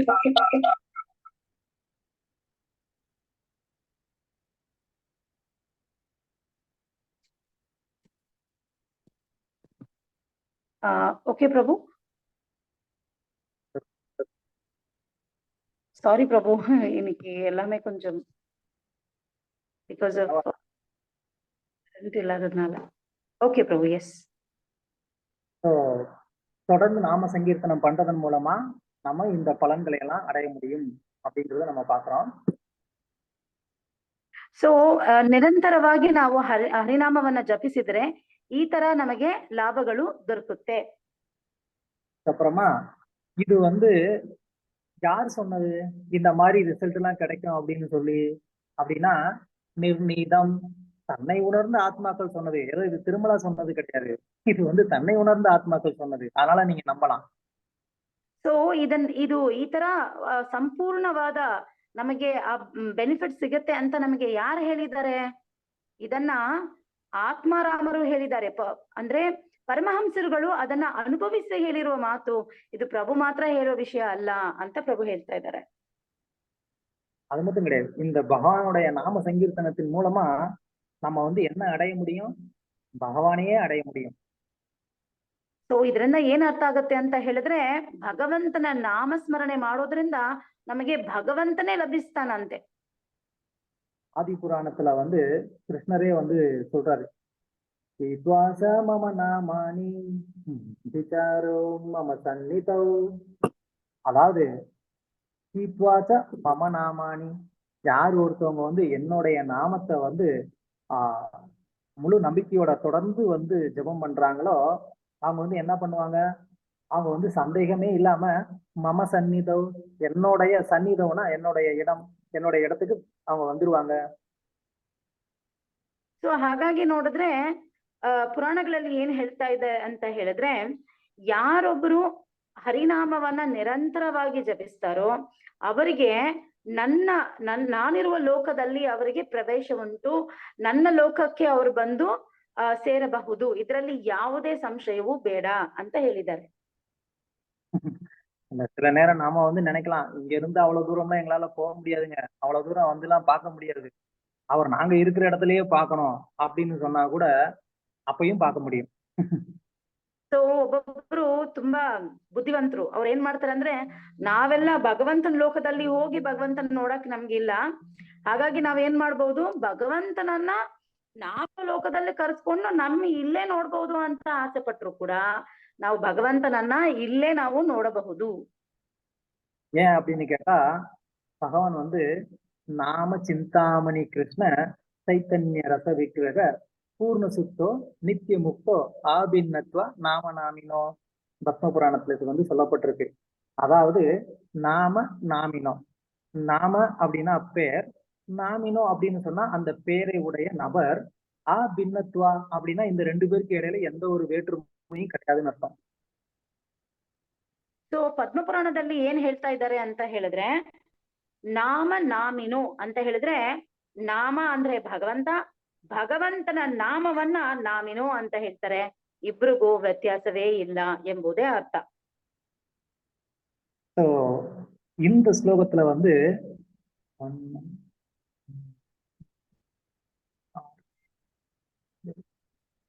8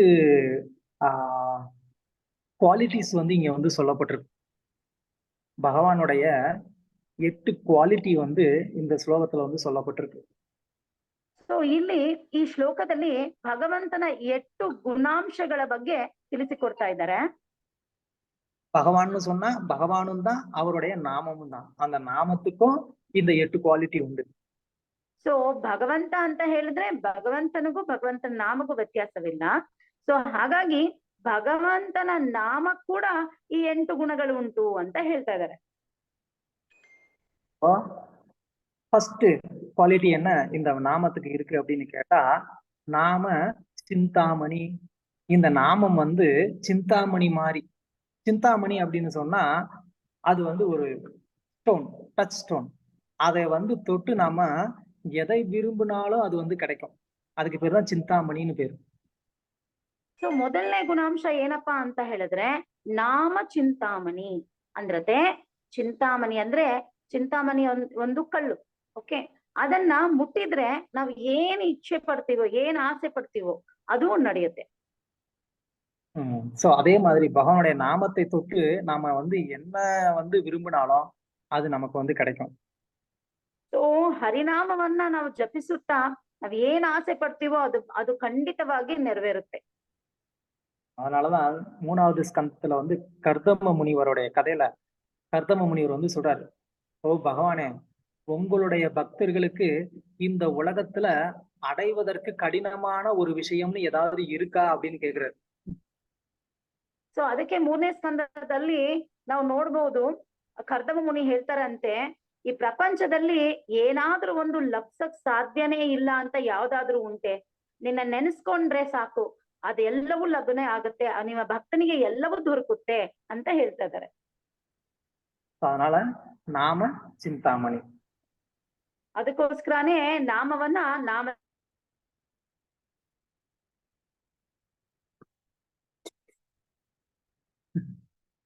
மாதாஜி ஸ்டக் ஆயிடுச்சு.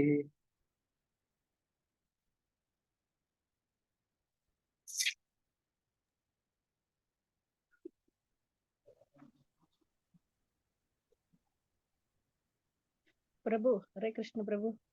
ఓన్లీ తెలుగులో చెప్పండి ప్రభు. No. No, only Kannada Tamil. Mataji கொஞ்சம் ஸ்டக் ஆயிடுச்சு, நீங்க லாஸ்ட் வேர்ட் ஸ்டக் ஆயிடுச்சு. ஆமா பிரபு, எனக்கும் கேட்கல. நீங்க பேசுனது எங்களுக்கு கேட்கல லாஸ்ட். ನಾಮ ಚಿಂತಾಮಣಿ. ಸೊ ಇದನ್ನೇ ಭಗವಂತನ ನಾಮವು ಚಿಂತಾಮಣಿ ಅಂತ ಹೇಳಲಾಗಿದೆ. அடுத்து சைத்தன்ய அப்படின்னு சொன்னா கான்சியஸ்னு அர்த்தம். ಸೊ ಎರಡನೇದಾಗಿ ಚೈತನ್ಯ ಅಂತ ಹೇಳ್ತಾರೆ. ಚೈತನ್ಯ ಅಂದ್ರೆ ಏನು? ಪ್ರಜ್ಞೆ. ಸೊ பகவானுடைய நாமத்திற்கு உணர்வு இருக்கு. ಸೊ ಇದರಿಂದ ಏನ್ ಅರ್ಥ ಆಗ್ತಾ ಇದೆ ಅಂದ್ರೆ, ಭಗವಂತನ ನಾಮಕ್ಕೂ ಚಿಂತನೆ ಇದೆ ಅಂದ್ರೆ ಪ್ರಜ್ಞೆ ಇದೆ ಅಂತ ಅರ್ಥ. அந்த உணர்வுனால வந்து என்ன நடக்குது? நீங்க எந்த பாவத்துல நீங்க வந்து அந்த மந்திரத்தை உச்சரிக்கிறீங்களோ அதுக்கு ஏத்த மாதிரி பகவான் வந்து ரியாக்ட் பண்றாரு, உங்க கூட ரெசிப்ரோகேட் பண்றாரு. ಸೊ ಇದರಿಂದ ಏನ್ ಅರ್ಥ ಆಗತ್ತೆ ಅಂತ ಹೇಳಿದ್ರೆ, ಈ ಹರಿನಾಮವನ್ನ ಯಾವ ಪ್ರಜ್ಞೆಯಲ್ಲಿ ಅಂದ್ರೆ ಯಾವ ಭಾವದಲ್ಲಿ ನಾವು ಉಚ್ಚರಿಸ್ತಿದೀವೋ ಅದು ಭಗವಂತನಿಗೆ ಗೊತ್ತಾಗ್ಬಿಡತ್ತೆ. ಅದೇ ರೀತಿಯಲ್ಲಿ ಭಗವಂತ ನಮಗೆ ಪ್ರತಿಪಡಿಸ್ತಾನೆ ಎಂಬುದೇ ಅರ್ಥ. வீட்டுல சண்டை போட்டு ஜெபம் பண்ணீங்கன்னா கிருஷ்ணன் போட்டு நீங்க கிருஷ்ணரை வந்து கட்டிச்சிடக்கூடாது. ಸೊ ಹಾಗಾಗಿ ನಾವು ಮನೆಯಲ್ಲಿ ಕೋಪ ಮಾಡ್ಕೊಂಡು ನಾವು ಭಗವಂತನ ನಾಮವನ್ನ ಆ ಕೋಪದ ಭಾವದಿಂದ ನಾವು ಜಪ ಮಾಡಬಾರ್ದು. அது வந்து கிருஷ்ணருக்கு வந்து தெரியும், ஆஹா என்ன இந்த அம்மா இன்னைக்கு இவ்வளவு கோபமா இருக்கிறாங்க அப்படின்னு சொல்லி. ಸೊ ಹಾಗಾಗಿ ಆತರ ನಾವು ಜಪ ಮಾಡಿದ್ರೆ ಭಗವಂತನ್ ಗೊತ್ತಾಗ್ಬಿಡುತ್ತೆ, ಓ ಯಾಕೆ ಇವತ್ತು ಈ ಅಮ್ಮ ಇಷ್ಟೊಂದು ಕೋಪದಲ್ಲಿ ಜಪ ಮಾಡ್ತಿದೆ ಅಂತ. நீங்க எந்த பாவத்துல நீங்க வந்து ஜெபம் பண்றீங்களோ கிருஷ்ணர் அதுக்கேத்த மாதிரி உங்க கூட அன்பு பரிமாற்றம் பண்றதுக்கு தயாரா இருக்கிறார். ಸೊ ನಾವು ಯಾವ ಭಾವದಿಂದ ನಾವು ಜಪ ಮಾಡ್ತೀವೋ ಅದೇ ಭಾವದಲ್ಲಿ ಭಗವಂತ ನಮ್ಗೆ ಪ್ರೀತಿಯನ್ನ ಪ್ರತಿಪಡಿಸ್ತಾರೆ. ரச அப்படின்னு சொன்னா ಸ್ವೀಟ್ನೆಸ್, ಟೇಸ್ಟ್. ಸೊ ಮೂರನೇದು ಹಾಗೆ ರಸ ಅಂತ ಹೇಳ್ತಾರೆ. ರಸ ಅಂತ ಹೇಳಿದ್ರೆ ಮಧು, ಸ್ವೀಟ್ನೆಸ್.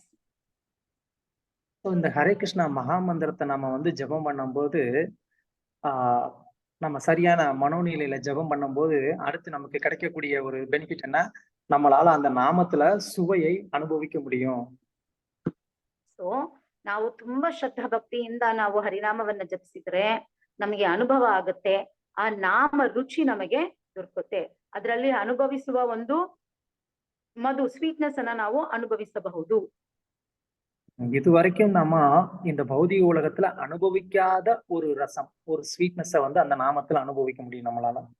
ಅಂದ್ರೆ ಈ ಪ್ರಪಂಚದಲ್ಲೇ ಇಂಥ ಒಂದು ಅನುಭವ ಒಬ್ಬನಿಗೆ ಆಗಿರಲ್ಲ, ಒಂದು ರಸಾನುಭವ ಅವನಿಗೆ ಆಗಿರಲ್ಲ. ಬಟ್ ಹರಿನಾಮದಲ್ಲಿ ಈ ಪ್ರಪಂಚ ದಾಟಿ ಒಂದು ಅನುಭವವನ್ನ ಕೊಡುತ್ತೆ. ಅದು ರಸಾನುಭವ ಅಂತ ಹೇಳ್ಬೋದು. சோ அடுத்தது விக்கிரக. விக்கிரக ನಾಲ್ಕನೇದು ಬಂದು ವಿಗ್ರಹ. விக்கிரக அப்படின்னு சொன்னா ரூபம் அப்படின்னு நம்ம சொல்லலாம். ವಿಗ್ರಹ ಅಂತ ಇಲ್ಲಿ ಏನ್ ಅರ್ಥ ಆಗುತ್ತೆ ಅಂದ್ರೆ ರೂಪ. பகவானுடைய நாமம், அதுக்கு வந்து ரூபமும் இருக்கு. ஏன்னா வெறுமனே நாமம் மட்டும் கிடையாது, அந்த நபர் இருக்கிறாரு. சோ அதனால அந்த நாமத்துக்கு ரூபமும் இருக்கு. ಸೊ ಇದು ಬರೀ ರೂಪ ಅಂತ ಹೇಳಿದ್ರೆ ಆ ನಾಮಕ್ಕೂ ಕೂಡ ಒಂದು ರೂಪವಿದೆ ಅಂತೆ. ಸೊ ಭಗವಂತನೇ ಒಂದು ರೂಪಗಾರ. ಸೊ ಹಾಗಾಗಿರ್ಬೇಕಾದ್ರೆ ಆತನ ನಾಮಕ್ಕೂ ಒಂದು ರೂಪವಿದೆ ಎಂಬುದೇ ಅರ್ಥ ಆಗುತ್ತೆ. பகவானுடைய நாமம், அந்த நாமம் ஒரு நபருடையது. அதனால அந்த நாமத்தை சொல்லும் போது நாம அந்த நபர், அவருக்கு ரூபம் இருக்கு இல்லையா, அந்த ரூபத்தை நம்மளால வந்து உணர முடியும். ಓಕೆ, ಸೊ ಪ್ರಭು ಏನ್ ಹೇಳಕ್ಕಿದ್ದಾರೆ ಅಂತ ಹೇಳಿದ್ರೆ, ಭಗವಂತ ಒಂದು ರೂಪವಾದವನು. ಸೊ ಹಾಗಾಗಿ ನಾವು ಆತನನ್ನ ನೆನೆಸಿ ಅವನ ನಾಮವನ್ನ ಜಪಿಸಿದ್ರೆ ಭಗವಂತನ ರೂಪವು ನಮಗೆ ಅರ್ಥ ಆಗುತ್ತೆ ಅಂತ ಹೇಳ್ತಾ ಇದ್ದಾರೆ. ஸோ சில பேர் வந்து பகவானுடைய நாமத்தை வந்து ஜெபிப்பாங்க. ஆனா அந்த ஜெபிக்கிறதன் மூலமா அவங்க வந்து நிராகாரத்துல கலந்துடணும்னு நினைப்பாங்க. ಸೊ ಹಾಗಾಗಿ ನೋಡಿದ್ರೆ ಸುಮಾರು ಜನ ಭಗವಂತನ ನಾಮವನ್ನ ಜಪಿಸ್ತಾರೆ. ಬಟ್ ಆದ್ರೆ ಅವ್ರು ಏನ್ ಅರ್ಥ ಮಾಡ್ಕೊಳ್ತಾ ಇದಾರೆ ಅಂದ್ರೆ, ಭಗವಂತನ ಒಂದು ಬ್ರಹ್ಮ ಸ್ಥಿತಿಯಲ್ಲಿ ಹೋಗಿ ಅವರು ಸೇರ್ಕೊಂಡ್ಬಿಡ್ಬೇಕು, ಆ ಮಾಯಾವಾದಿಗಳ ತರ ಆ ತರ ಅವರ ನೆನಪಿರುತ್ತೆ. ஆனா உண்மையிலே வந்து அப்படி கிடையாது. பகவானுடைய நாமம் இருக்குன்னா அந்த நாமத்தினுடைய நபரும், அந்த நபருக்கு ஒரு ரூபமும் இருக்கு அப்படின்றத நம்ம இங்க புரிஞ்சுக்கணும். ಸೊ ಆತರ ತಪ್ಪಾಗಿ ಯೋಚನೆ ಮಾಡಬಾರ್ದು. ಭಗವಂತನಿಗೆ ಒಂದು ರೂಪವಿದೆ, ಭಗವಂತನ ನಾಮವು ಆ ರೂಪವನ್ನ ಗುರುತಿಸ್ತಾ ಇದೆ ಎಂಬುದೇ ನಾವು ಅರ್ಥ ಮಾಡ್ಕೋಬೇಕಾಗಿರೋದು. சோ அதனால அது வந்து விக்கிரக, பகவானுடைய ரூபத்தை நமக்கு வெளிப்படுத்துவது. ಸೊ ಅದಕ್ಕೋಸ್ಕರನೇ ಇದನ್ನ ವಿಗ್ರಹ ಅಂತ ಹೇಳ್ತಾರೆ. ಆ ನಾಮವು ಭಗವಂತನ ರೂಪವನ್ನ ನಮ್ಗೆ ವ್ಯಕ್ತಪಡಿಸ್ತಾ ಇದೆ. அடுத்தது பூர்ண. பூர்ண ನೆಕ್ಸ್ಟ್ ಬಂದು ಪೂರ್ಣ, ಕಂಪ್ಲೀಟ್. பூர்ணன்னு சொன்னா கம்ப்ளீட். கம்ப்ளீட்னா எல்லா நிலையிலையும் கம்ப்ளீட்டா இருக்கிறது.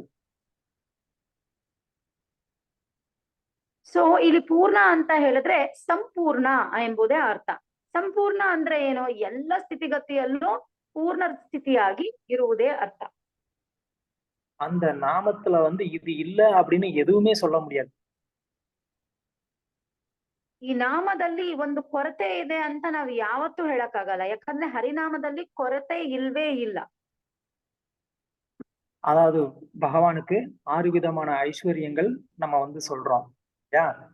என்னன்னது ಯಾರಿಗಾದ್ರು தெரியுமா? ಸೊ ಭಗವಂತನಿಗೆ 6 ವಿಧವಾದ ಐಶ್ವರ್ಯಗಳಿದೆ, ನಿಮ್ಗೆಲ್ಲರಿಗೂ ಗೊತ್ತು. ಆ 6 ವಿಧವಾದ ಐಶ್ವರ್ಯಗಳು ಯಾವುವು? ஹரே கிருஷ்ணா பிரபு. அழகு, அறிவு, செல்வம், வீரம், புகழ், துறவு.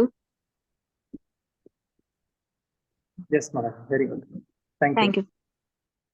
அந்த ஐஸ்வர்யங்களும் பகவான் அந்த நாமம் ಕಂಪ್ಲೀಟ್ ಆನதுன்னு ಅರ್ಥ. ಸೊ ಹಾಗಾಗಿ ನೋಡಿದ್ರೆ ಈ 6 ವಿಷಯಗಳು, ಆ 6 ವಿಷಯಗಳು ಸಂಪೂರ್ಣವಾಗಿ ಇದೆ ಎಂಬುದಕ್ಕೆ ಇದೇ ಒಂದು ಉದಾಹರಣೆ. அது மட்டும் இல்லாம அது பூர்ணமான அந்த ரசங்களை கொண்டுள்ளது. ಅದು ಮಾತ್ರ ಅಲ್ಲದೆ ಇದು ಸಂಪೂರ್ಣವಾಗಿ ಎಲ್ಲಾ ರಸಗಳನ್ನ ಹೊಂದತಕ್ಕದ್ದು. இந்த மாதிரி நீங்க எல்லா நிலைகள்ல எதை எடுத்துக்கிட்டாலும் அந்த நாமம் முழுமையானதா இருக்கு. ನೀವು ಯಾವ ರೀತಿ ನೋಡಿದ್ರು ಕೂಡ ಹರಿನಾಮವು ಎಲ್ಲ ಕಡೆಯಿಂದ ಸಂಪೂರ್ಣ ಸ್ಥಿತಿಯಲ್ಲಿ ಇದೆ ಎಂಬುದೇ ಅರ್ಥ. அடுத்தது சுத்தோ. சுத்த அப்படின்னு சொன்னா தூய்மையானது, பியூர். ಆರನೇದು ಏನಪ್ಪಾ ಅಂದ್ರೆ ಶುದ್ಧ, ಅಂದ್ರೆ ಪರಿಶುದ್ಧವಾಗಿರುವುದು ಅಂತ ಅರ್ಥ. பகவானுடைய நாமம் எந்த நிலையிலையும் களங்கம் அடையாதது. ಸೊ ಭಗವಂತನ ನಾಮವು ಎಂತ ಪರಿಸ್ಥಿತಿಯಲ್ಲೂ ಕೂಡ ಕಲಂಕ ಆಗುವುದಿಲ್ಲ. அது வந்து மங்களகரமானதுக்கு கூட மங்களத்தை கொடுக்கக்கூடியது. ಸೊ ಎಂತ ಸ್ಥಿತಿ ಅಂತ ಹೇಳಿದ್ರೆ ಮಂಗಳಕ್ಕೂ ಅತ್ಯಂತ ಮಂಗಳವನ್ನ ನೀಡತಕ್ಕದ್ದು. அதனாலதான் விஷ்ணு சகஸ்ரநாமத்தினுடைய தியான ஸ்லோகத்துல வந்து சொல்லியிருக்கு, பவித்ரானாம் பவித்ரம் யோ மங்களானாம்ச்ச மங்களம். பகவானுடைய நாமம் பவித்திரமானதுக்கெல்லாம் பவித்திரமானது, ಮಂಗಳಕರಮಾನದಕ್ಕೆல்லாம் ಮಂಗಳத்தை கொடுக்கக்கூடியது அப்படின்னு.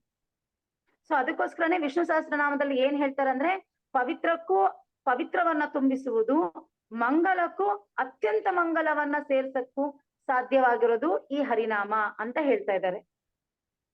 பகவானுடைய நாமமானது களங்கம் அடைவதற்கு ஒரு வாய்ப்பே கிடையாது. ಸೊ ಹಾಗಾಗಿ ನೋಡಿದ್ರೆ ಹರಿನಾಮವು ಯಾವತ್ತು ಯಾವ ವಿಷಯದಲ್ಲೂ ಅದು ಕಲಂಕ ಆಗಕ್ಕೆ ಸಾಧ್ಯನೇ ಇಲ್ಲ. அடையணும் அப்படின்னு சொன்னா அது வந்து ஏதாவது ஒன்னோட வந்து கலக்கணும், கலந்தாதான் அது வந்து களங்கம் அடைய முடியும். ಸೊ ಕಲ್ಮಶ ಯಾವಾಗ ಆಗುತ್ತೆ? ಯಾವುದಾದ್ರೂ ಒಂದು ವಸ್ತುಟ್ಟಿಗೆ ಅದು ಸೇರಿ ಕಲಂಕ ಆದ್ರೇನೆ ಅದು ಕಲಂಕ ಆಗೋಕೆ ಸಾಧ್ಯ. பகவானுடைய நாமம் வந்து கம்ப்ளீட்டா வந்து ஸ்பிரிச்சுவல், ஆன்மீகமானது. ஆன்மீகமானதுன்னு சொன்னா அது பௌதிகமான எல்லா வஸ்துக்களை விட சூட்சுமமானது. அப்போ பௌதிகமான எந்த ஒரு வஸ்துனாலையுமே அதை வந்து தொட முடியாது. அப்புறம் எப்படி அதை வந்து அசுத்தப்படுத்த முடியும்? ಸೊ ಹಾಗಾಗಿ ನೋಡಿದ್ರೆ ಹರಿನಾಮವು ಪರಿಶುದ್ಧವಾದದ್ದು, ಕಲಂಕವಿಲ್ಲದಿರುವುದು. ಇದನ್ನ ಹೇಗೆ ಅರ್ಥ ಮಾಡ್ಕೊಳ್ಳೋದು ಅಂತ ಹೇಳಿದ್ರೆ ಅದು ಆಧ್ಯಾತ್ಮಿಕವಾಗಿರೋ ವಿಚಾರ. ಅದು ಭೌತಿಕ ವಿಚಾರದಲ್ಲಿ ಅದು ಅಂಟ್ಕೊಳ್ಳಕ್ ಸಾಧ್ಯನೇ ಇಲ್ಲ. ಸೊ ಭೌತಿಕ ವಿಚಾರಗಳು ಅದನ್ನ ಮುಟ್ಟಕ್ಕೆ ಆಗಲ್ಲ ಅಂದ್ರೆ ಅದನ್ನ ಹೇಗ ಅದು ಕಳಂಕ ಆಗಕ್ ಸಾಧ್ಯ? ಹರಿನಾಮ உதாரணம் சொன்னா உங்களுக்கு புரியும். இப்ப வந்து சப்தம், பேசக்கூடிய இந்த ஒலி அதிர்வு இருக்கு. இந்த ஒலி அதிர்வை யாராவது ஒருத்தர்னால வந்து பிடிச்சி அடைக்க முடியுமா? இல்ல அத வந்து சத்தத்தை பிடித்து நான் வந்து அடிச்சிட்டேன் அப்படின்னு சொல்ல முடியுமா? ಸೊ ಇದನ್ನ ಹೇಗೆ ಅರ್ಥ ಮಾಡ್ಕೊಳ್ಳೋದು ಅಂತ ಹೇಳಿದ್ರೆ, ಇವಾಗ ನಾವು ಮಾತಾಡುವ ಶಬ್ದ, ಆ ಶಬ್ದವನ್ನ ಯಾರಾದ್ರೂ ಅದನ್ನ ಹಿಡ್ದೆ, ನಾನು ಆ ಶಬ್ದವನ್ನ ಹಿಡ್ದೆ, ಅದನ್ನ ನಾನು ಕೊಂದೆ ಅಂತ ಹೇಳಕ್ಕಾಗತ್ತಾ? ಸೊ ಹೇಗೆ ಶಬ್ದವನ್ನ ಹಿಡಿದು ಅದನ್ನ ಕೊಳ್ಳೋದೋ ಅಥವಾ ಅದನ್ನ ಹಿಡಿಯೋಕೆ ಸಾಧ್ಯವಿಲ್ಲವೋ, ಅದೇ ರೀತಿ ನಾಮವು ಕೂಡ ಕಲಂಕ ಆಗಕ್ಕೆ ಸಾಧ್ಯ ಇಲ್ಲ. அது நான் சொல்லணும், நீங்க சொல்லிட்டீங்க. Thank you thank you. ஸோ அந்த மாதிரி சூட்சுமமான ஒரு வஸ்துவை வந்து ஸ்தூலமான ஒரு வஸ்துனால தொட முடியாது. அப்போ நாமமானது அதிசூட்சமமானது. அந்த அதிசூட்சமமான அந்த நாமத்தை எப்படி ஸ்தூலமான ஒண்ணுனால வந்து கலங்கப்படுத்த முடியும்? தொடுறதுக்கே வாய்ப்பு இல்லை. ಸೊ ಹಾಗಾಗಿ ಇದನ್ನ ಹೇಗ್ ಅರ್ಥ ಮಾಡ್ಕೊಳ್ಬೇಕು ಅಂತ ಹೇಳಿದ್ರೆ, ಹರಿನಾಮವು ತುಂಬಾ ಸೂಕ್ಷ್ಮತೆಗಿಂತ ಸೂಕ್ಷ್ಮವಾಗಿರೋದು. ಆಗಿರ್ಬೇಕಾದ್ರೆ ಸ್ಥೂಲವಾಗಿರೋ ವಿಷಯಗಳು ಆ ಸೂಕ್ಷ್ಮವಾಗಿರೋ ವಿಷಯವನ್ನ ಹೇಗೆ ಮುಟ್ಟಕ್ ಸಾಧ್ಯ? ಸೊ ಮುಟ್ಟಕ್ಕೆ ಸಾಧ್ಯ ಇಲ್ಲ ಅಂದ್ಮೇಲೆ ಅದು ಕಲ್ಮಶ ಹೆಂಗ್ ಆಗಕ್ ಸಾಧ್ಯ ಅಂತ ಪ್ರಭು ಹೇಳ್ತಾ ಇದ್ದಾರೆ. ஆனா அது மட்டும் இல்லாம அதுக்கு நேர்மாறா அந்த நாமம் வந்து என்ன பண்ணுது, பௌதிகமான வஸ்துக்களை கூட அது தூய்மைப்படுத்தி அதையும் ஆன்மீகமா மாத்தக்கூடிய சக்தி அந்த நாமத்துக்கு இருக்கு.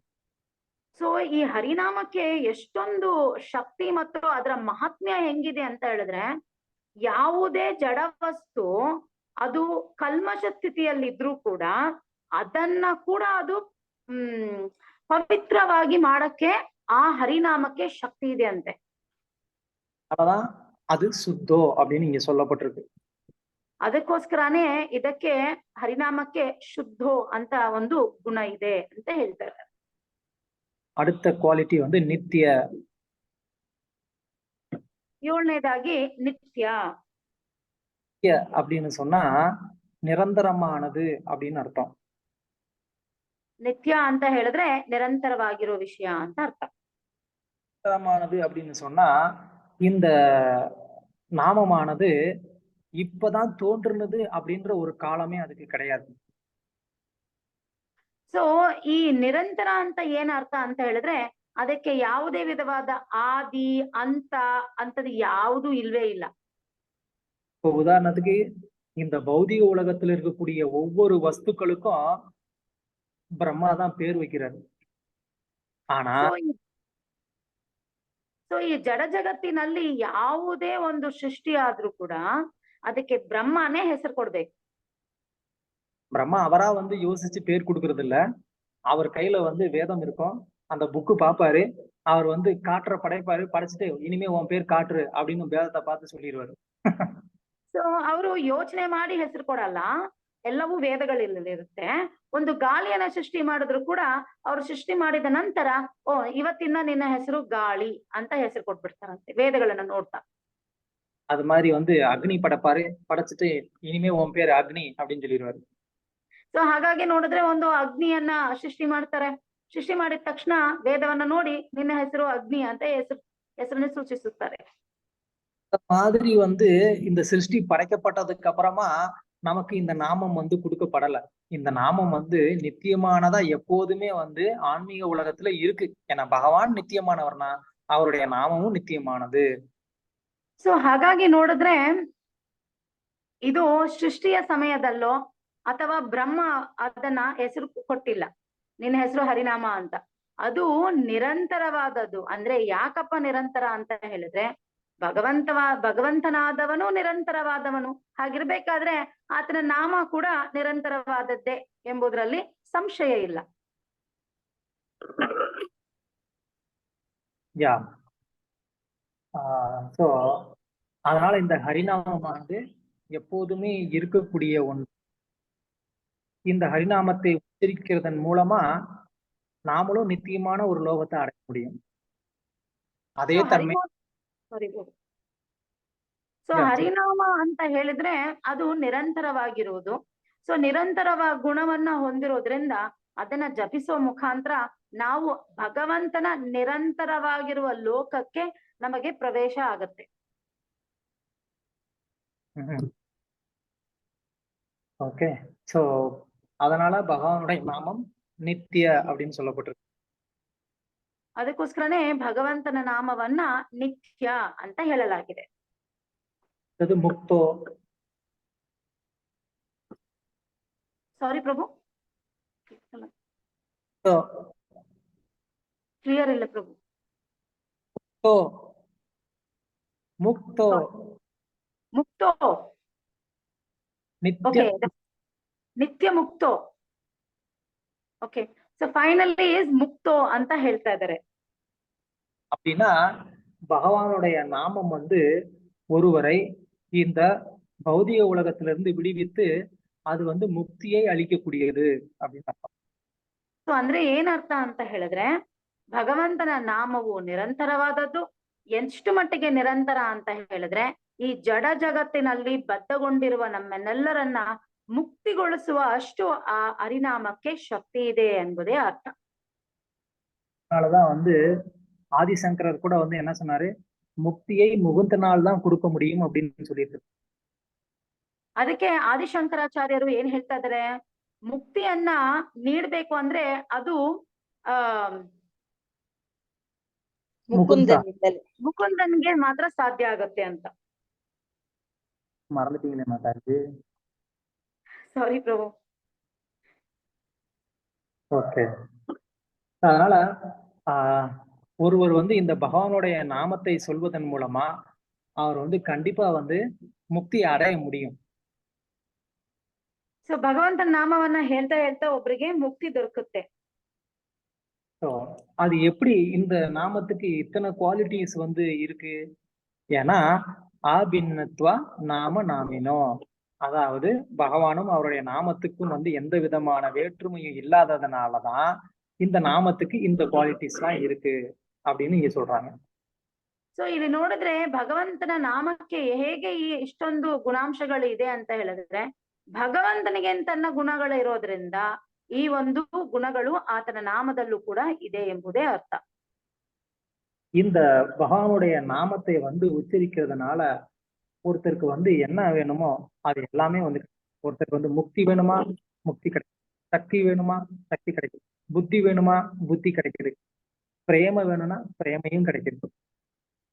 ಸೊ ಹಾಗಾಗಿ ಏನ್ ಹೇಳ್ತಾ ಇದ್ದಾರೆ ಅಂತ ಹೇಳಿದ್ರೆ, ಒಬ್ಬರಿಗೆ ಭಕ್ತಿ ಬೇಕಂದ್ರೆ ಭಕ್ತಿ ಕೊಡ್ತಾರೆ, ಒಬ್ಬರಿಗೆ ಮುಕ್ತಿ ಬೇಕಂದ್ರೆ ಮುಕ್ತಿ ಕೊಡ್ತಾರೆ, ಒಬ್ಬರಿಗೆ ಬುದ್ಧಿ ಬೇಕಂದ್ರೆ ಬುದ್ಧಿ ಕೂಡ ಕೊಡ್ತಾರೆ. ಸೊ ಆತರ ನಮಗೆ ಏನ್ ಬೇಕು, ಶಕ್ತಿ ಬೇಕಾ, ಬುದ್ಧಿ ಬೇಕಾ, ಏನ್ ಬೇಕಾದ್ರೂ ಈ ಹರಿನಾಮ ಕೊಡಕ್ ಸಾಧ್ಯ. அதனாலதான் இங்க இந்த ஸ்லோகத்துல வந்து என்ன சொல்றாங்க, நாம்னா மகாரி பகுதா நிஜ சர்வ சக்தி. நிஜ சர்வ சக்தி அப்படின்னு சொன்னா கிட்ட இருக்கக்கூடிய அதே சக்தி எல்லளவு கூட குறையாம இந்த நாமத்துல அப்படியே இருக்குன்னு ಅರ್ಥ. ಅದಕ್ಕೋಸ್ಕರನೇ ಇಲ್ಲಿ ಶಿಷ್ಟಾಷ್ಟಕ ಶ್ಲೋಕದಲ್ಲಿ ಹೇಳ್ತಾರೆ, ನಾಮ್ನಾ ಮಕಾರಿ ಬಹುದ ನಿಜ ಸರ್ವಶಕ್ತಿ. ಅಂದ್ರೆ ಅತ್ಯಂತವಾಗಿರುವ ಶಕ್ತಿಗಳನ್ನ ಈ ಒಂದು ಹರಿನಾಮದಲ್ಲಿ ತುಂಬಿಸಿಟ್ಟಿದ್ದಾರಂತೆ.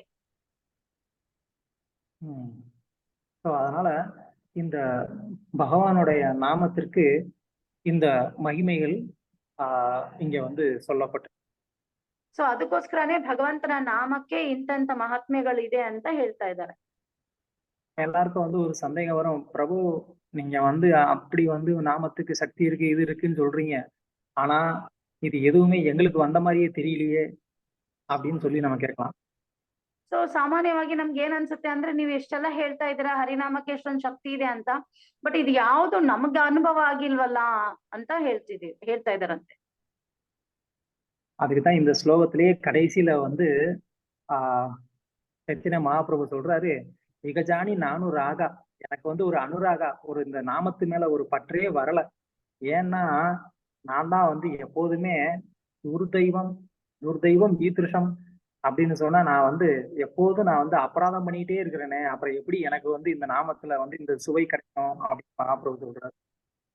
ಸೊ ಅದಕ್ಕೋಸ್ಕರನೇ ಚೈತನ್ಯ ಮಹಾಪ್ರಭುಗಳು ಇಲ್ಲಿ ಹೇಳ್ತಾ ಇದ್ದಾರೆ, ನಿಜ ಈ ಹಾನಿ ನಾನು ರಾಗ, ಅಂದ್ರೆ ಇದ್ರ ಮೇಲೆ ಒಂದು ರುಚಿನೇ ನನ್ಗೆ ಬರ್ತಾ ಇಲ್ಲ, ಅವನ ಆಸಕ್ತಿನೇ ನನ್ಗೆ ಬರ್ತಾ ಇಲ್ಲ. ಯಾಕಂತ ಹೇಳಿದ್ರೆ ನಾನು ಯಾವಾಗ್ಲೂ ಅಪರಾಧದಿಂದಾನೇ ಈ ನಾಮಗಳನ್ನ ಜಪ ಮಾಡ್ತಾ ಇದ್ದೀನಿ, ಅದಕ್ಕೋಸ್ಕರ ನನಗೆ ಆಗ್ತಾ ಇಲ್ಲ ಅಂತ.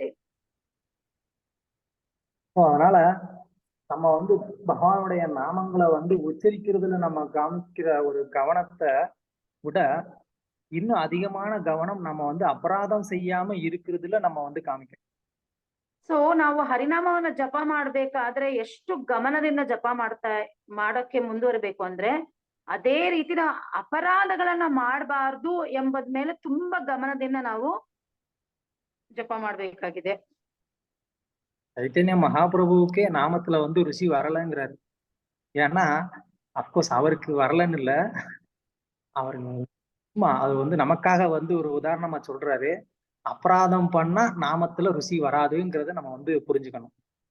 ಸೊ ಚೈತನ್ಯ ಮಹಾಪ್ರಭುಗೆ ರುಚಿ ಬರ್ತಾ ಇಲ್ವಾ ಅಂದ್ರೆ ನಮ್ ಗತಿ ಏನು ಅಂತ ನಮ್ಗೆ ಅನ್ಸ್ಕೋಬಹುದು. ಅಂದ್ರೆ ಚೈತನ್ಯ ಮಹಾಪ್ರಭುಗೆ ರುಚಿ ಇಲ್ಲ ಅಂತ ಅಲ್ಲ, ಅವ್ರು ನಮಗೆ ಬದ್ಧಾತ್ಮಗಳಿಗೆ ಹೇಳ್ತಾ ಇದ್ದಾರೆ, ಅಪರಾಧಗಳನ್ನ ಮಾಡಿದ್ರೆ ನಮಗೆ ಹರಿನಾಮದ ಮೇಲೆ ರುಚಿ ಸಿಗೋದು ಕಷ್ಟ ಅಂತ ಹೇಳ್ತಾ ಇದ್ದಾರೆ. அப்புறமா இங்க இந்த ஸ்லோகத்துக்கான விளக்கத்துல பக்தி வினோத் தாக்கூர் அபராதம்னு சொல்லிட்டோம், அப்ப என்னென்ன அபராதம் இருக்குன்னு நமக்கு தெரிஞ்சுக்கணும் இல்லையா? அதனால 10 விதமான அபராதங்கள் நம்ம தினமும் காலையில சொல்லுவோம். அந்த அபராதங்கள் சொல்லி அதெல்லாம் வந்து ವಿವರಿಸಿ எழுதியிருக்கிறாரு. ಸೊ ಹಾಗಾಗಿ ಭಕ್ತಿ ವಿನೋದ್ ಠಾಕೂರ್ ಅವರು 10 ವಿಧವಾದ ನಾಮ ಅಪರಾಧಗಳನ್ನ ತುಂಬಾ ವಿವರವಾಗಿ ಕೊಟ್ಟಿದ್ದಾರೆ. ಅದನ್ನೇ ಭಕ್ತರು ದಿನನಿತ್ಯ ಅದನ್ನ ಹೇಳ್ತಾ ಓದುತ್ತಾ ಅದು 10 ಅಪರಾಧಗಳಿಂದ ದೂರ ಇರ್ಬೇಕು ಅಂತ ಪ್ರಯತ್ನಿಸ್ತಾರೆ ಹರಿನಾಮ ಜಪ ಮಾಡ್ಬೇಕಾದ್ರೆ. சோ அந்த அபராதங்கள் நம்ம வந்து இந்த தொடர் உபன்யாசத்துல நம்ம வந்து விவாதிக்க போறது இல்ல. அது தனிப்பட்ட முறையில அந்த 10 அபராதங்களை வந்து ஒரு நாள் நம்ம வந்து விவாதிக்கலாம். மாதாஜி என்னைக்கு சாரி பிரபு லாஸ்ட்ல என்னைக்கு எங்களுக்கு டேட் கொடுக்குறீங்களோ அன்னைக்கு. ஏன்னா நீங்க தான் ಪ್ರಭು ಹೇಳ್ತಾ ಇದ್ದಾರೆ, ಈ ತರ 10 ಅಪರಾಧಗಳ ಬಗ್ಗೆ ಈ ಸೆಮಿನಾರ್ ಅಲ್ಲಿ ನಾವು ಡಿಸ್ಕಸ್ ಮಾಡಲ್ಲ, ಅದಕ್ಕೆ ಅಂತ ಬೇರೆ ಒಂದು ದಿವಸದಲ್ಲಿ ಮಾಡೋಣ ಅಂತ ಹೇಳ್ತಾರೆ.